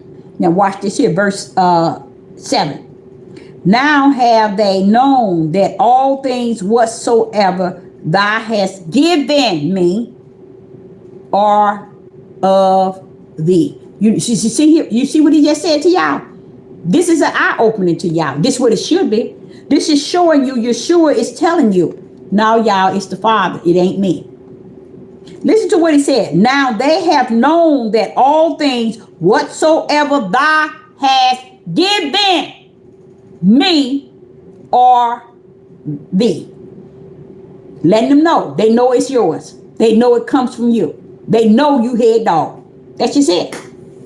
And that's what his whole mission was, trying to get us to not worship these idol gods, but to turn to the real, true, living one. And he had to do it in the way to use Yah's word and his power. Okay? And in the process of it, the power was showing miracles and signs. So the people were following Yeshua by great numbers, by thousands, because of the signs, the wonders. They weren't following him because of the word. They was following him because of the power. And it's a sad thing that here today, year 2023, we are in full denial of this power that they were following behind to see. That's that right hand power of Yah. That was the Son of Yah. the world called Christ. Okay, so we go now to, let's go to Romans chapter 8 verse 29. Romans chapter 8 and verse 29.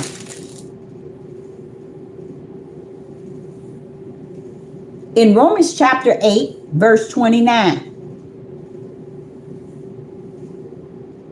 and it reads, for who he did foreknew. Now, right there is telling you, Yah foreknew. So why are we making him like he don't know nothing? He don't know about nothing he done done, or nothing that is being done, or what, he don't know nothing. Listen to what this is saying. Romans chapter 8 verse 29. For whom he did foreknew, he also did predestine to be conformed to the image of his son, that he might be the firstborn among many brethren.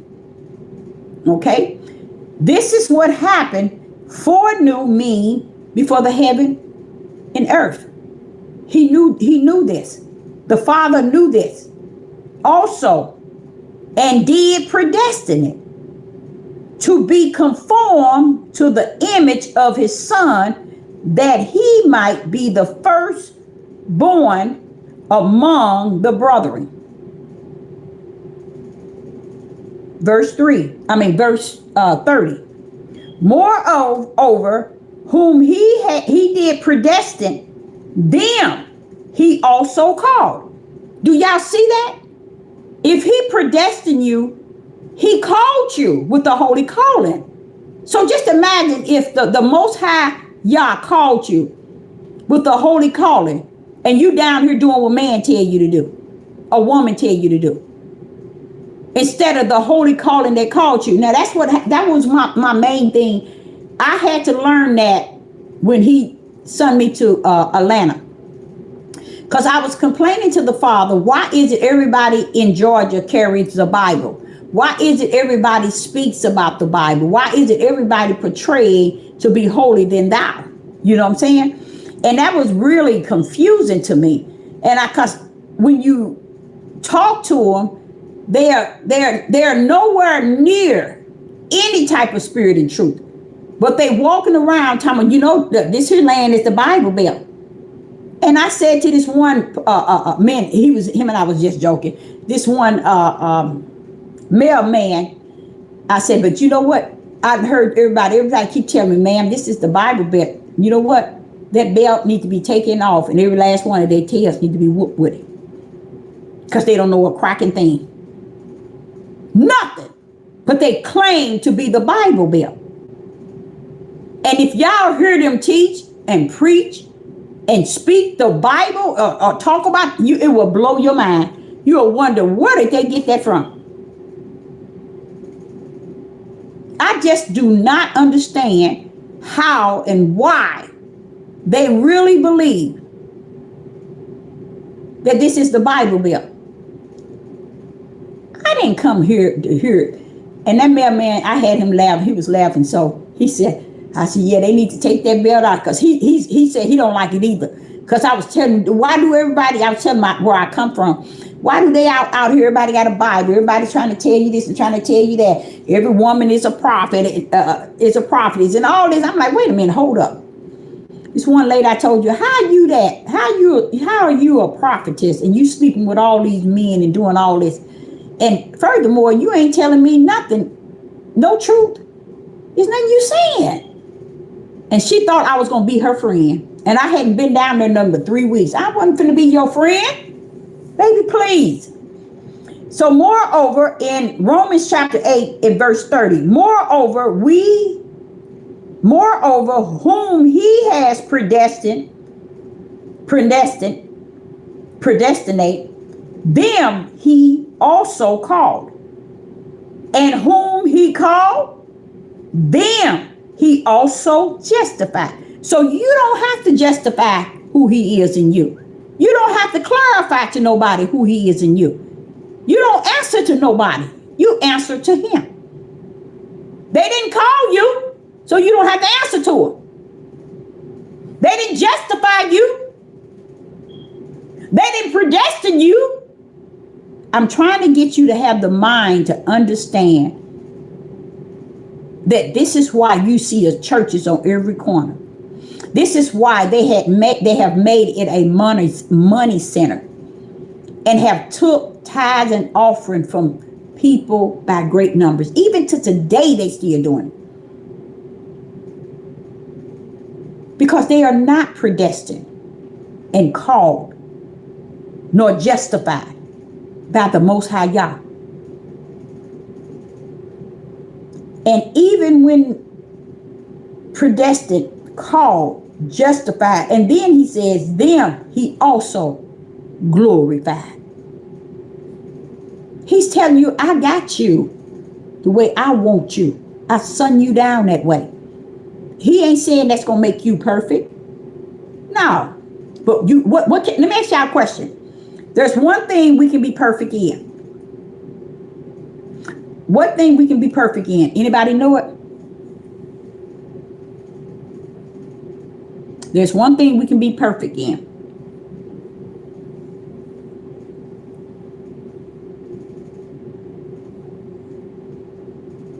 One thing. Anybody know?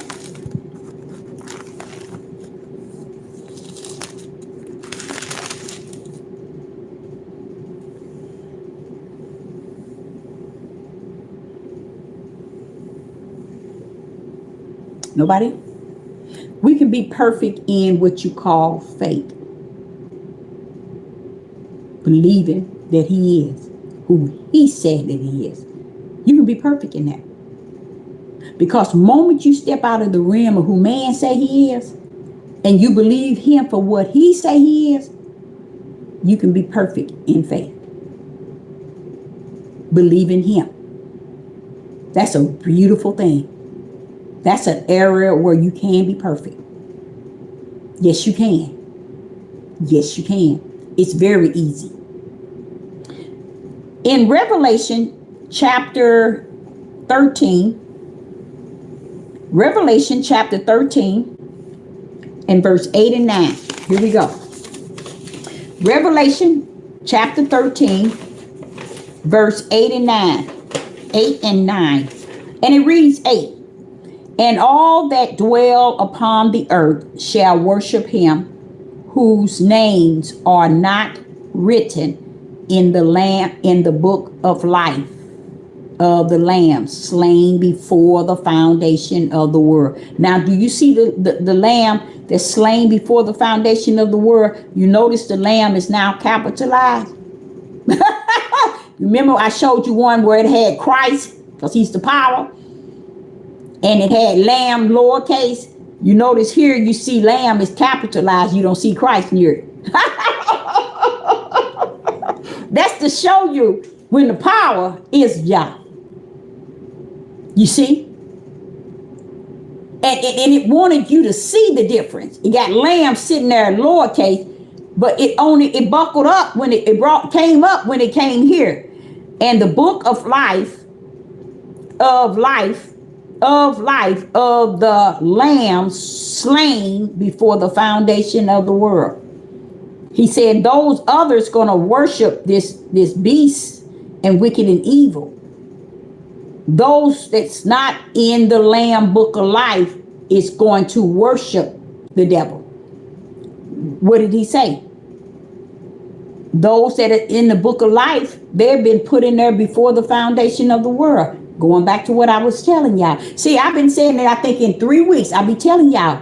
The fact you in there already. It don't take you to be overworking yourself trying to get yourself to be somewhere that you have not been assigned. If you in there, you in there. Just be the best that you can in the eyes of Yah. You see? That's all he asks for of you. Anything else, if he's greater in you, he gonna uphold it. Because if he's in you, he's gonna uphold that thing. He ain't gonna let you just bring everything. He's gonna help you uphold that. And it's not because Sister Deborah or other loudmouth men that we as people who got the servants of the Most High Yah can orchestrate what he got invested in you. We got to do us, what we're called in the body of Hamashiach. And you got to do what you are called in the body of Hamashiach. And where we meet each other, he said, one can't say to the other, you don't belong here. Because you didn't call that individual there. So how you going to tell them they don't belong in there? That's just like telling women you're not supposed to speak. Shut up. Keep quiet. And the father said, how are you going to tell her that? And I have the power, which is Hamashiach, over the body. Didn't I tell you one can't say nothing to the other? They don't have no respect for that. They don't have no respect for y'all. And that's the body of Hamashiach. Y'all, it's in there. It's in scriptures telling you. One might be called here, like say for instance, if I'm called in the hand, and there's another one called in the hand. He said, you that's in the hand, don't say nothing to Deborah in that hand. Deborah, don't say nothing to that one in that hand, telling them they don't belong. Be about your calling, your purpose, and what he has willed in you before the foundation of the world. But check that thing out. Know that it was done before the foundation of the world. That gives you some assurance that the world can't control you. And those who are living in it, portraying they out of it, they can't control you either. So you set yourself free. I heard it said, I set you to liberty. And I'm like, hey, wait a minute, Father, hold up. We in captivity. He said, that's the captivity. That's a curse. But in you, you're set free. And that's the mindset y'all got to start having. That I'm set free in the part that is eternal, that can tame the flesh that's not set free. But you can set your flesh free from your inner man, having the power and the authority and the right to get your flesh under the subjection to your spirit. Because your spirit, the Father say, he have set you to liberty. And you are free indeed. And we have to hold on to that. You got to hold firm to that. So I end up going over to Jeremiah. In Jeremiah chapter 1. In Jeremiah chapter 1, verse 4, it reads, listen to what happened. And this is what I was trying to get y'all to also think on. That's the real thing about the topic I was talking about at the beginning. Trying to get your mind at ease. Bring it to a level where, remember he said you should have peace and joy. These are things that help you have peace and joy. That you don't have to run around here and mimic these loudmouth men and women and these people on Facebook, YouTube, and all these other places telling you the way you're supposed to eat, drink, walk, talk. How are you going to override that one that live in me? How are you going to override him as if he don't exist in me and as if he is not the greatest? Anything he wants you to know, he going to deal with you from the inside and make you push it out on the outside. That's not supposed to be there. He know what he doing. Jeremiah chapter 1, verse 4. Now listen to this. He's calling the prophet. He's telling him, get your butt up. Answer your calling. It's time to get up. Listen to what he said. Then the word. Now listen to that. See, this is what I was trying to explain to y'all. This book is not the word. So do not let people beat you up and down with it. Is the Father finger signature in here? Yes. The Ruach will show it all to you and reveal it to you. What is spirit and truth? Where is the light?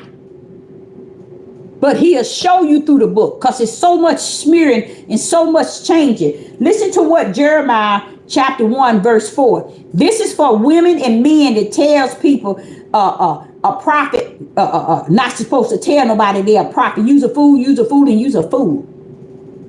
You are what you are when heavens release you down. You're not a mother before you a prophet. You answer the heavenly calling because that's what you was before he sent you down here. You became a mother when you start having your children. But your calling came down here with you. And what were you called for? See, that's what I tell y'all. You should know who you are. You should find who you are within you. Now listen to this. And Jeremiah, here he go. Then the word, not words, of Yah came unto me, said. That's the word. Jeremiah chapter 1 verse 4. You need to go to that verse. Listen to what he said. Then the word of Yah came unto me saying, that is the word, not a book. So that's why they like to debate this book, because Satan liked it. He liked how he gave the right hand power to the Roman Catholic to smear it. And they love it.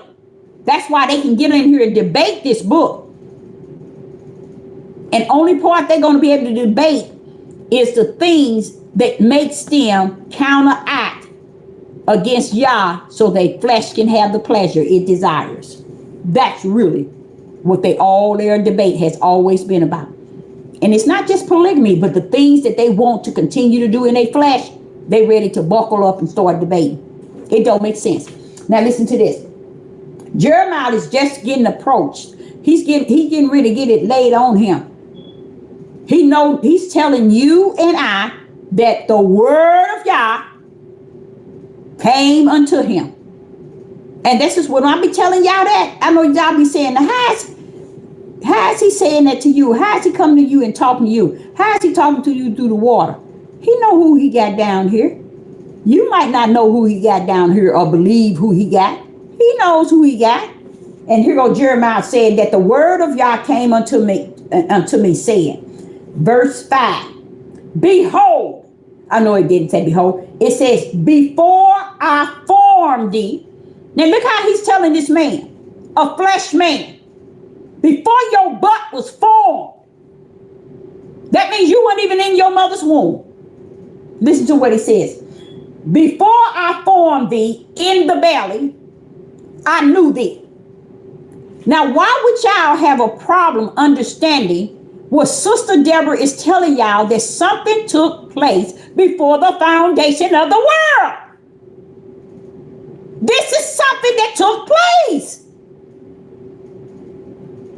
The greatest message that leads you to understanding that's out of this world is to know that these things that you see wasn't here first.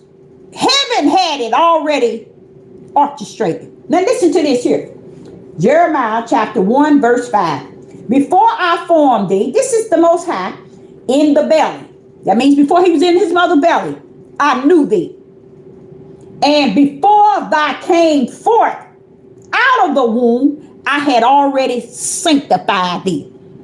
So how is it all these things Yah had did to you before you got here, but yet you can't claim what he called you to be from the heaven?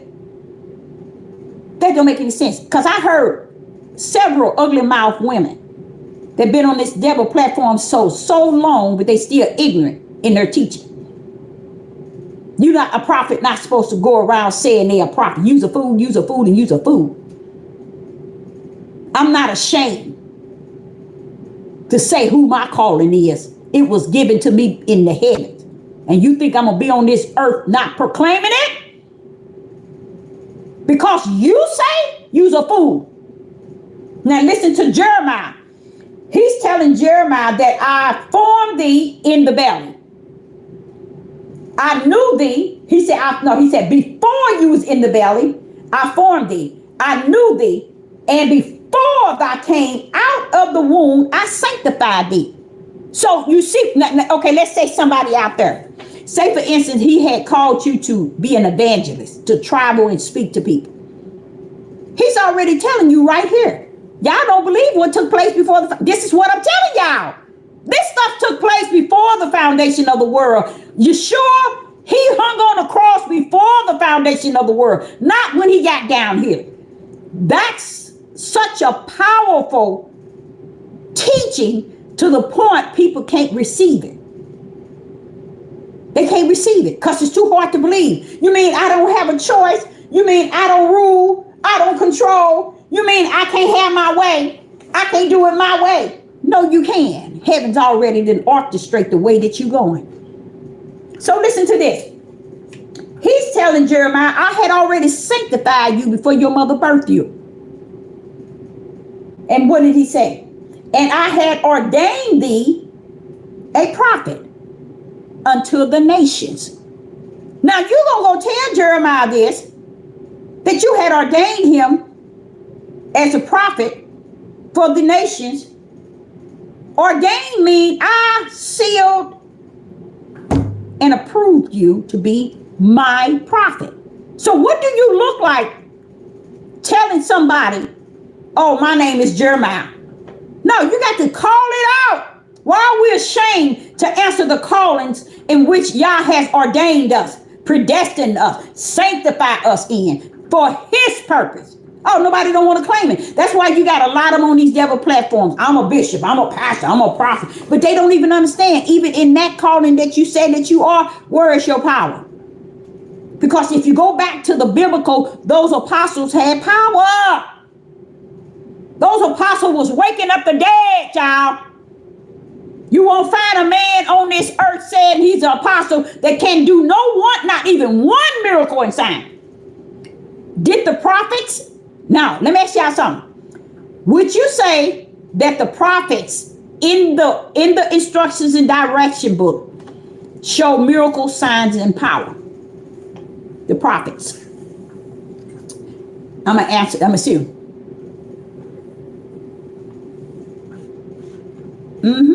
Yeah, it made it plain. He manifested. Which anyone in the live chat, what would you say about a prophet and a prophetess?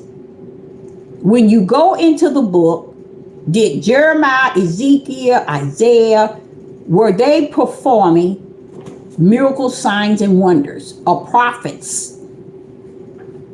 Anybody in the live chat?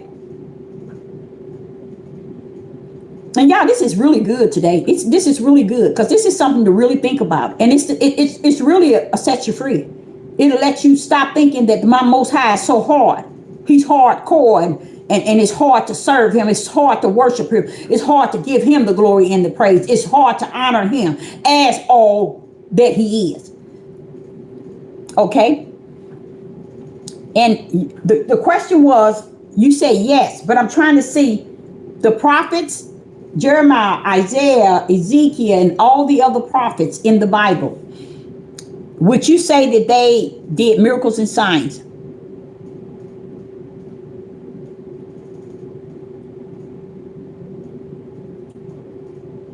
Yes. Are you all, I'm trying to get you all to tell me, are you saying yes to which one? Are you saying yes, that say yes, prophets, or miracles and signs, did miracles and signs?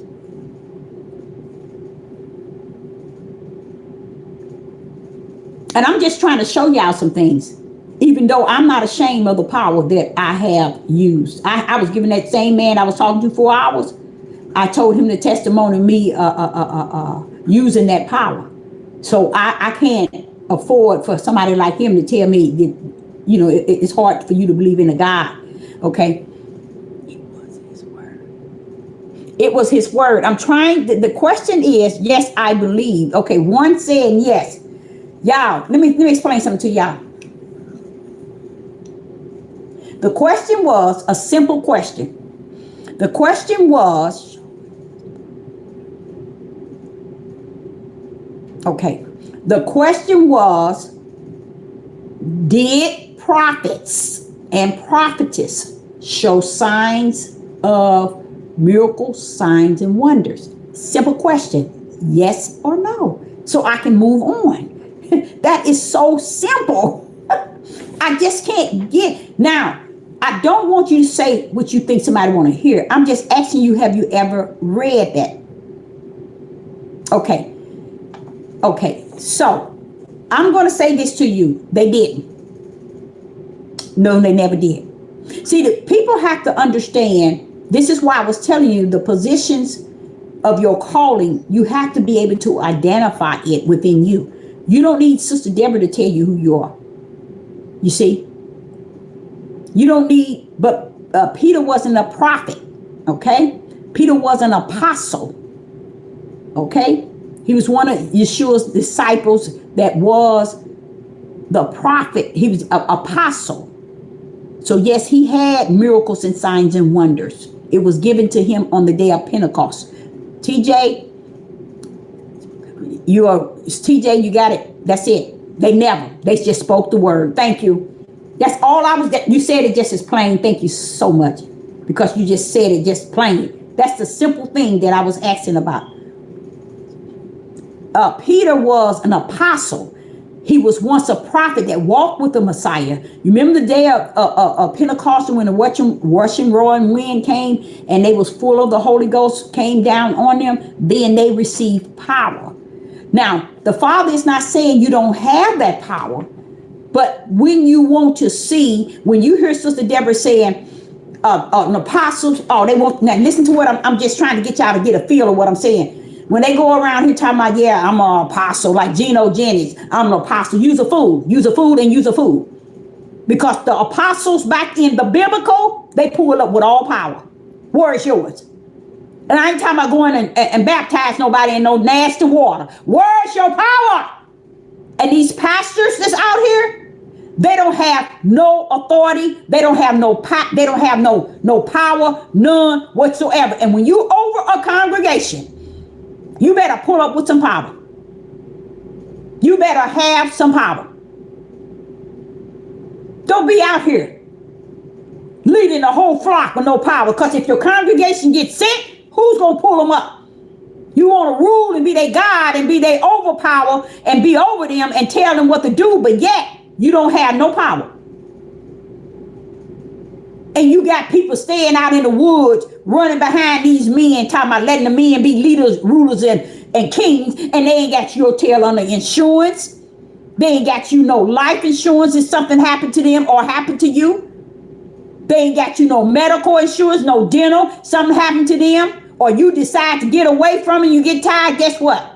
You ain't got no Social Security to draw. You ain't got no retirement. Y'all, that's messed up from the floor. So that's what I say. A lot of them is really role playing to you all like that's the best life. But most of them don't have health insurance. Meaning if you have to go to the hospital, they'll tell you, sit you outside. See, those sort of, and then don't tell me if you got some children, you up Mess Creek. Because these men in this Hebrew Israelite, they want to be lazy. They want to be lazy. They call laboring, getting together, boosting each other, ego and pride, talking about you want to be kings and leaders and rulers. So you want to be able to get women under your feet so it can make you feel like you higher than she is. And that is not of the Most High Yah. Never was. And that's another part that the Roman Catholic and fool y'all muscle heads up with. But if you go back to Genesis chapter 1, he tells you, never did I say him, I said them. So y'all done messed up his whole word from one book to the other. You can't go to Peter and Peter says, shut up. Women keep quiet, don't speak. And the Most High Yah said, she has dominion. Ruler on the earth. That's what he said in Genesis 1. Dominion, multiply, have ruler of what is on the earth. Yes, you had to want him that overrules you, but he let you know it was them. And he overrides yours, but it was them in the perfect creation of the Most High Yah.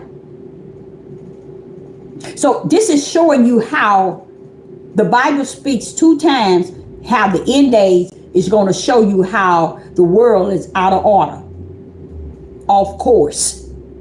They really are. They really are. And they don't even care. And those that's fall under this Hebrew Israelite mess, let me tell you something. Stay away from that, y'all. You don't need to be added into Hebrew Israelite. What is it going to gain you in the presence of your Father? You think you're going to get up to the heavens come judgment and he's going to ask you, were you acting like a Hebrew Israelite? Did you tie your head? Did you have your fringes on? Did you submit to your husband? You ain't going to find not a scripture in here telling you that's the way to the kingdom of heaven. That's not the way to the Lamb Book of Life. Y'all didn't know that, did you? Oh, okay, Father, I see what you're saying. I see what you're saying. He say, if it is written and it's in the book, what's in the book? Your works. I already knew you. I knew you before you was in your mother's womb. I knew you before the foundation of the world. So I got you where I knew you up from. So therefore, all this they saying you're supposed to do, that's flesh trying to control you. Learn what he said. Seek ye the kingdom. What's in that kingdom? What's in that kingdom? Your life. Your life is written. That's why he said, Deborah, seek ye the kingdom first. Because the kingdom got your life. Where you at today and where you going to be tomorrow. It can inform you. It can teach you. Seek ye the kingdom first.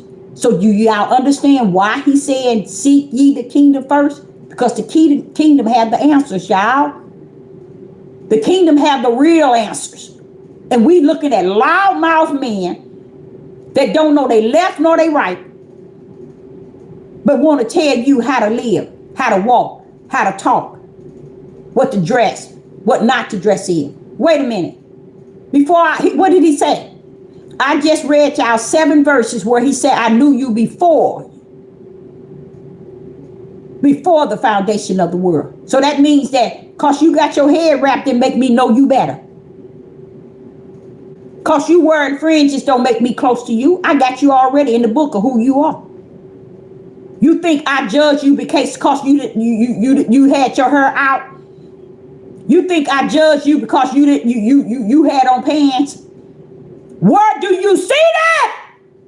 You won't find not one verse telling you he gonna measure you and judge you. And if he ain't gonna judge you, why are you letting him judge you down on this world, on this earth, full of sin? He didn't tell you that's a sin. He didn't tell you it's a sin to not have your head wrapped. Not have your head wrapped or to not wear pants. I sit back and look at all these women wrapping up and closing up, and these men falling right behind the women that ain't wrapped up. Choosing them. Lusting after them. And we'll go have a good time with them while you got your ignorant tail wrapped up like oh, don't let me get started, child. Don't let Sister Deborah get started. Why do I have to come down here and role play the way man said got to go? When he already told me, Deborah, you are written. Wait a minute, hold up, Father. You mean I'm written up there and they trying to control me down here? What's going on? That's why he said, seek ye the kingdom first. Because once you know about the kingdom, the world can't tell you nothing.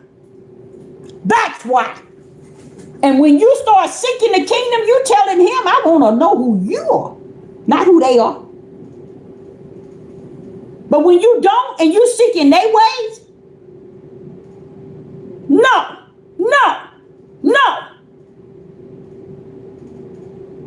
Seek ye the kingdom. If these women will seek ye the kingdom first instead of running around here with these loud mouth sick men that y'all already orchestrated and already said he's going to destroy them.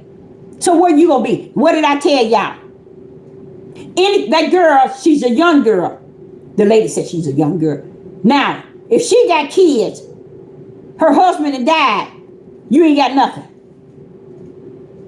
Now you got to go run around and try to see if another man on a camp gonna marry you and take you and your kids in. You's a fool, and you's a straight up fool.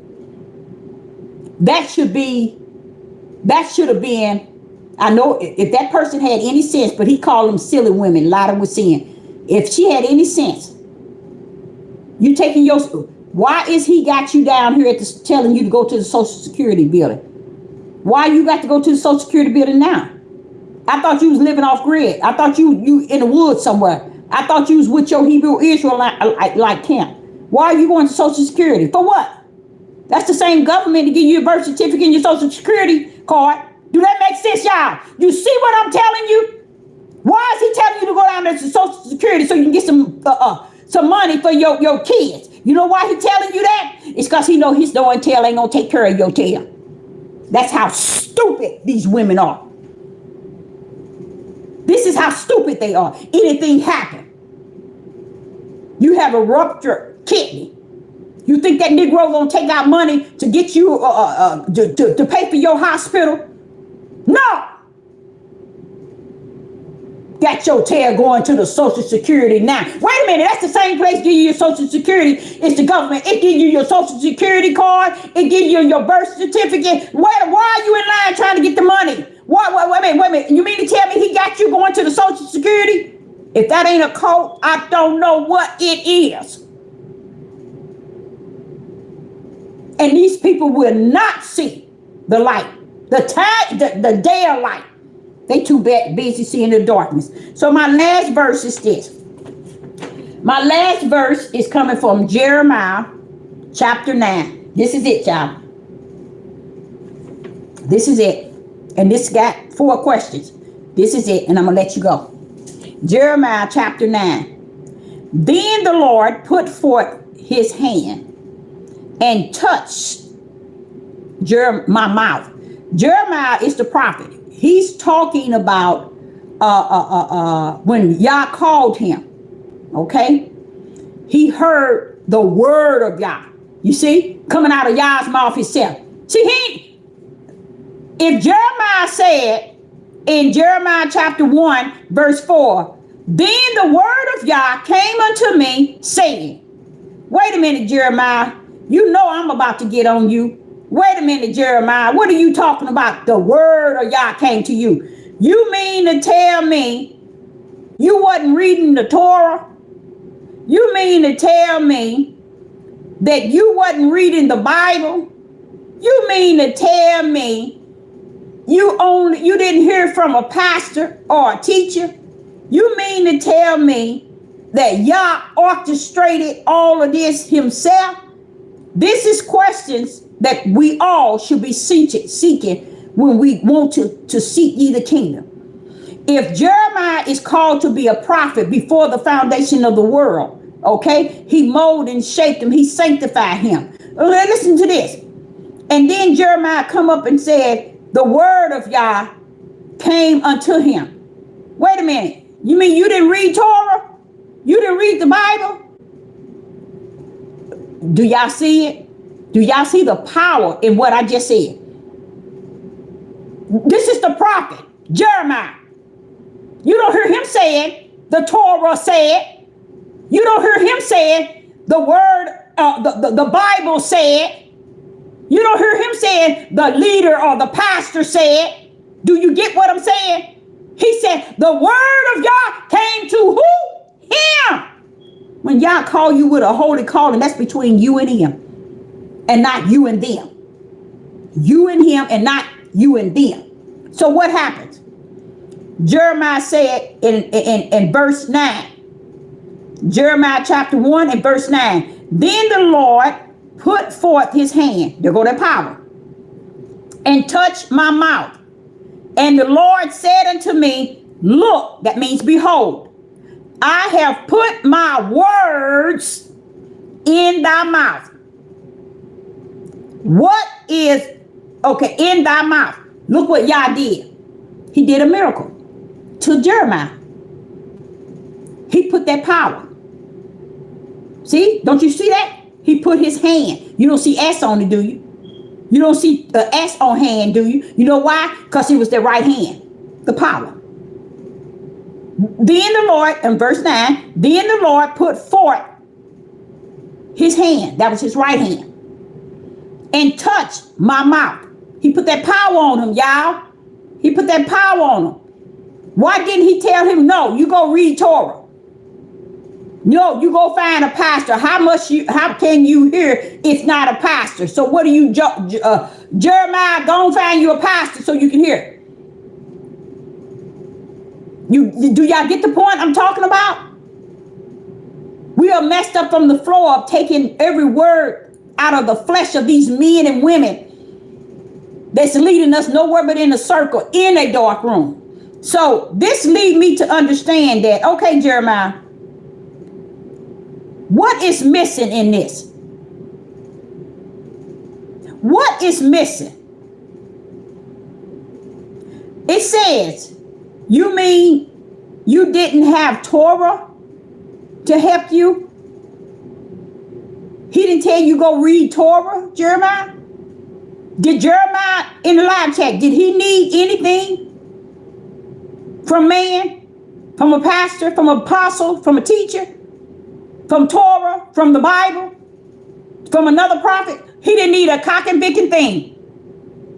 He didn't need nothing from none of them. Y'all deal with him one-on-one. He was a prophet, just as Sister Deborah is. Look how he touched his mouth with the right hand. See, that's why people need to stop trying to tell people the way God deals with them. Nothing from no man. That's it, the flesh. Everything he gave him was spirit. He even gave him that right hand, which is power. Now look how Jeremiah pulled up. He kept telling him he didn't want to. He wasn't a good speaker. Why was you choosing me? You think that stopped the Most High? Baby, don't come talking to me on this earth asking me stupid questions. Why I chose you? You can't talk.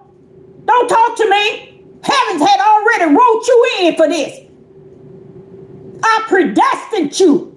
I ordained you. I foreknew you. And Yah is got his butt on earth telling him what you're gonna do. You can't get down on this sinful world and earth trying to tell my Father what to do and how you gonna do it. You get your tail in there and do what thou said, the Most High Yah. You don't rule nothing. Try to listen for that holy calling and get in your place with him. He told you to seek ye the kingdom. Why? Because the kingdom got your life. Before you got into your mother's womb and the day you come out, you sleep. It got you in heaven. Come here where I'm at. Sit with me. Talk with me. Deal with me. Let me feel that you feel that I am your all in all. Seek ye the kingdom. And he said, when you start seeking that for real, y'all, for real, like for real, y'all, like for real. Oh, he'll come with you. He there right with you, baby. And he's for real. So when I was asking y'all about the power, prophets didn't, you see how he put it on his mouth? And he told him how to speak words, speak my word. Prophets is not here to use the power. So when you hear Sister Deborah saying, where is their power? That's because they supposed to display power. Y'all didn't know they did you.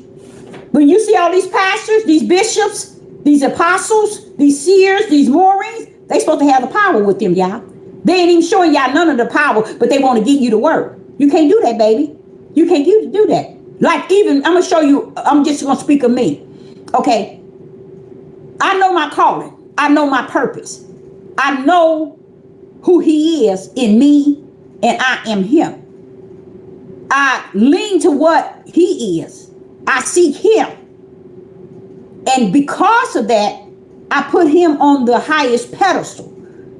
I would nowhere near try to climb up on that pedestal with him. I stay my ugly tail down on this ground where I'm supposed to be. He created me a lane to stay in. And that's where I stay in. But the reason why I say that is because of the relationship that he has allowed me to have with him. He has also allowed me to use that power. Praise the mighty God.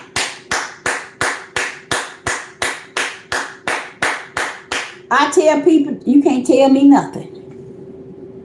See, because I have tried who? Him. I have tried who? Him. I have tried who? A higher for myself.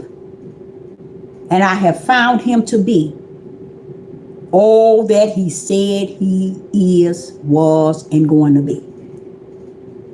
And I cannot give y'all the opposite of what he has suffered me to know. I can't give you what I want you to hear so you can follow me. I can't give you what I want you to think. I can't give you that. So you really have to understand, it's a reason why he says, seek ye the kingdom of heavens first. and all will and shall be added unto thee. And a lot of people walk around here can't understand why they haven't met that expectation. It's because you never seek the kingdom. Because your whole life, y'all, your whole life is in the kingdom. That's why he says seek it. Because your whole life is here. If you seek it, then I'll give you a little taste, a little something of your life, so you can be able to walk this journey with peace and joy. But nobody don't want that. They want everything of the flesh, everything of the world. So I, Sister Deborah, say that I hope you got something out of it. I really do. I think this was a good one. And I hope that it has opened up your understanding in knowing that you could be the best that you could be, but only be it to him. Don't try to be the best to everybody else. Just be the best that you can be to him and let him do the rest. Let him do the rest. Because if you keep trying to be the best that you feel that you need to be, or you could be, that you want to be, then you just walking in the flesh. But when you walk in that spirit is when you lay your head on his bosom and you say, Father, help me to be the best that you know that I can be, for I know not. Why? Because heaven got you written from the beginning to the end. Praise the mighty Yah all time. So I, Sister Deborah, said, thank each and every last one of you all for tuning in to this message. And if it takes you to hear it over, hear it over. Because it is an eye-opener message to let you know you don't have to chase the clowns out here. Because they can't make you and they can't break you. You see? And once you get that, you probably can fly. You probably can fly. You know, I would love to try to fly again. I would love to try to fly again. I don't know why he took that from me. I don't know why. I used to can fly. I really did. I don't know why he took that from me. I even tried to do it and couldn't do it. Wow. I did it up until I was 36. I remember the last time I did it when I was 36. I flew out of the window, the bedroom window on the second floor, and went down to watch them have their egg hunt. I said, look at here, they can't even see me. And I always said, I'm going to tell y'all what I always said, since I knew I could fly, and that has happened to me. I've done it so many times. My last time I did, I was 36. And did you know, in my mind, I always said, especially during the time I'm flying, I said, if anything ever happened to me, all I have to do is fly. Praise the mighty God. Praise the mighty God. And that's the way I used to think, y'all. I used to say, if anything ever happened to me, I get in any situation, all I have to do is fly. Because I knew how. And I don't think it was me. I think it was the Spirit of Yah. All the time. I knew that. I'm going to give him the glory on that. But I said, that's what I said to myself, y'all. I said, if ever I get in any danger or any trouble, all I have to do is fly. And I really thought that I would be able to. And even though I haven't done it since the last time I done it was when I was 36, I haven't done it again. But it's no need of me to sit here and lie to y'all. It's no need of me sitting here and tell you that he ain't who he say he is. It's no need of me sitting here and tell you I haven't had the power that he has given me. I ain't gonna sit here and lie to you about that. But I will tell you the prophets is different than the prophetess. The prophetess level is to judge and to counsel. Okay? But the prophet, he is to come to bring the right now word. The right now word. The message y'all have for us today. You see? There's a difference between the two. And that's why you will never hear the pastors, the bishops, the apostles, prophet, nobody talk about or preach the prophetess and the prophet. Because they don't want to let you have any idea that he chose a woman to judge the whole house of Israel. But see, this is what I try to explain to y'all. These people that's leading the mass and the multitude on this devil platform, they don't even understand. Y'all allow the devil to open this platform so they themselves can deceive the mass and walk the people through the broad gate. When you understand it like that, that's why Sister Deborah called it a devil platform. I know this ain't no devil platform out here representing my father. When I first got on here, that's what made me cuckoo and kept getting off. By now, I would have had a lot of subscribers by now, y'all. I didn't give a rat's behind about subscriber. Even to today. It don't make me no different.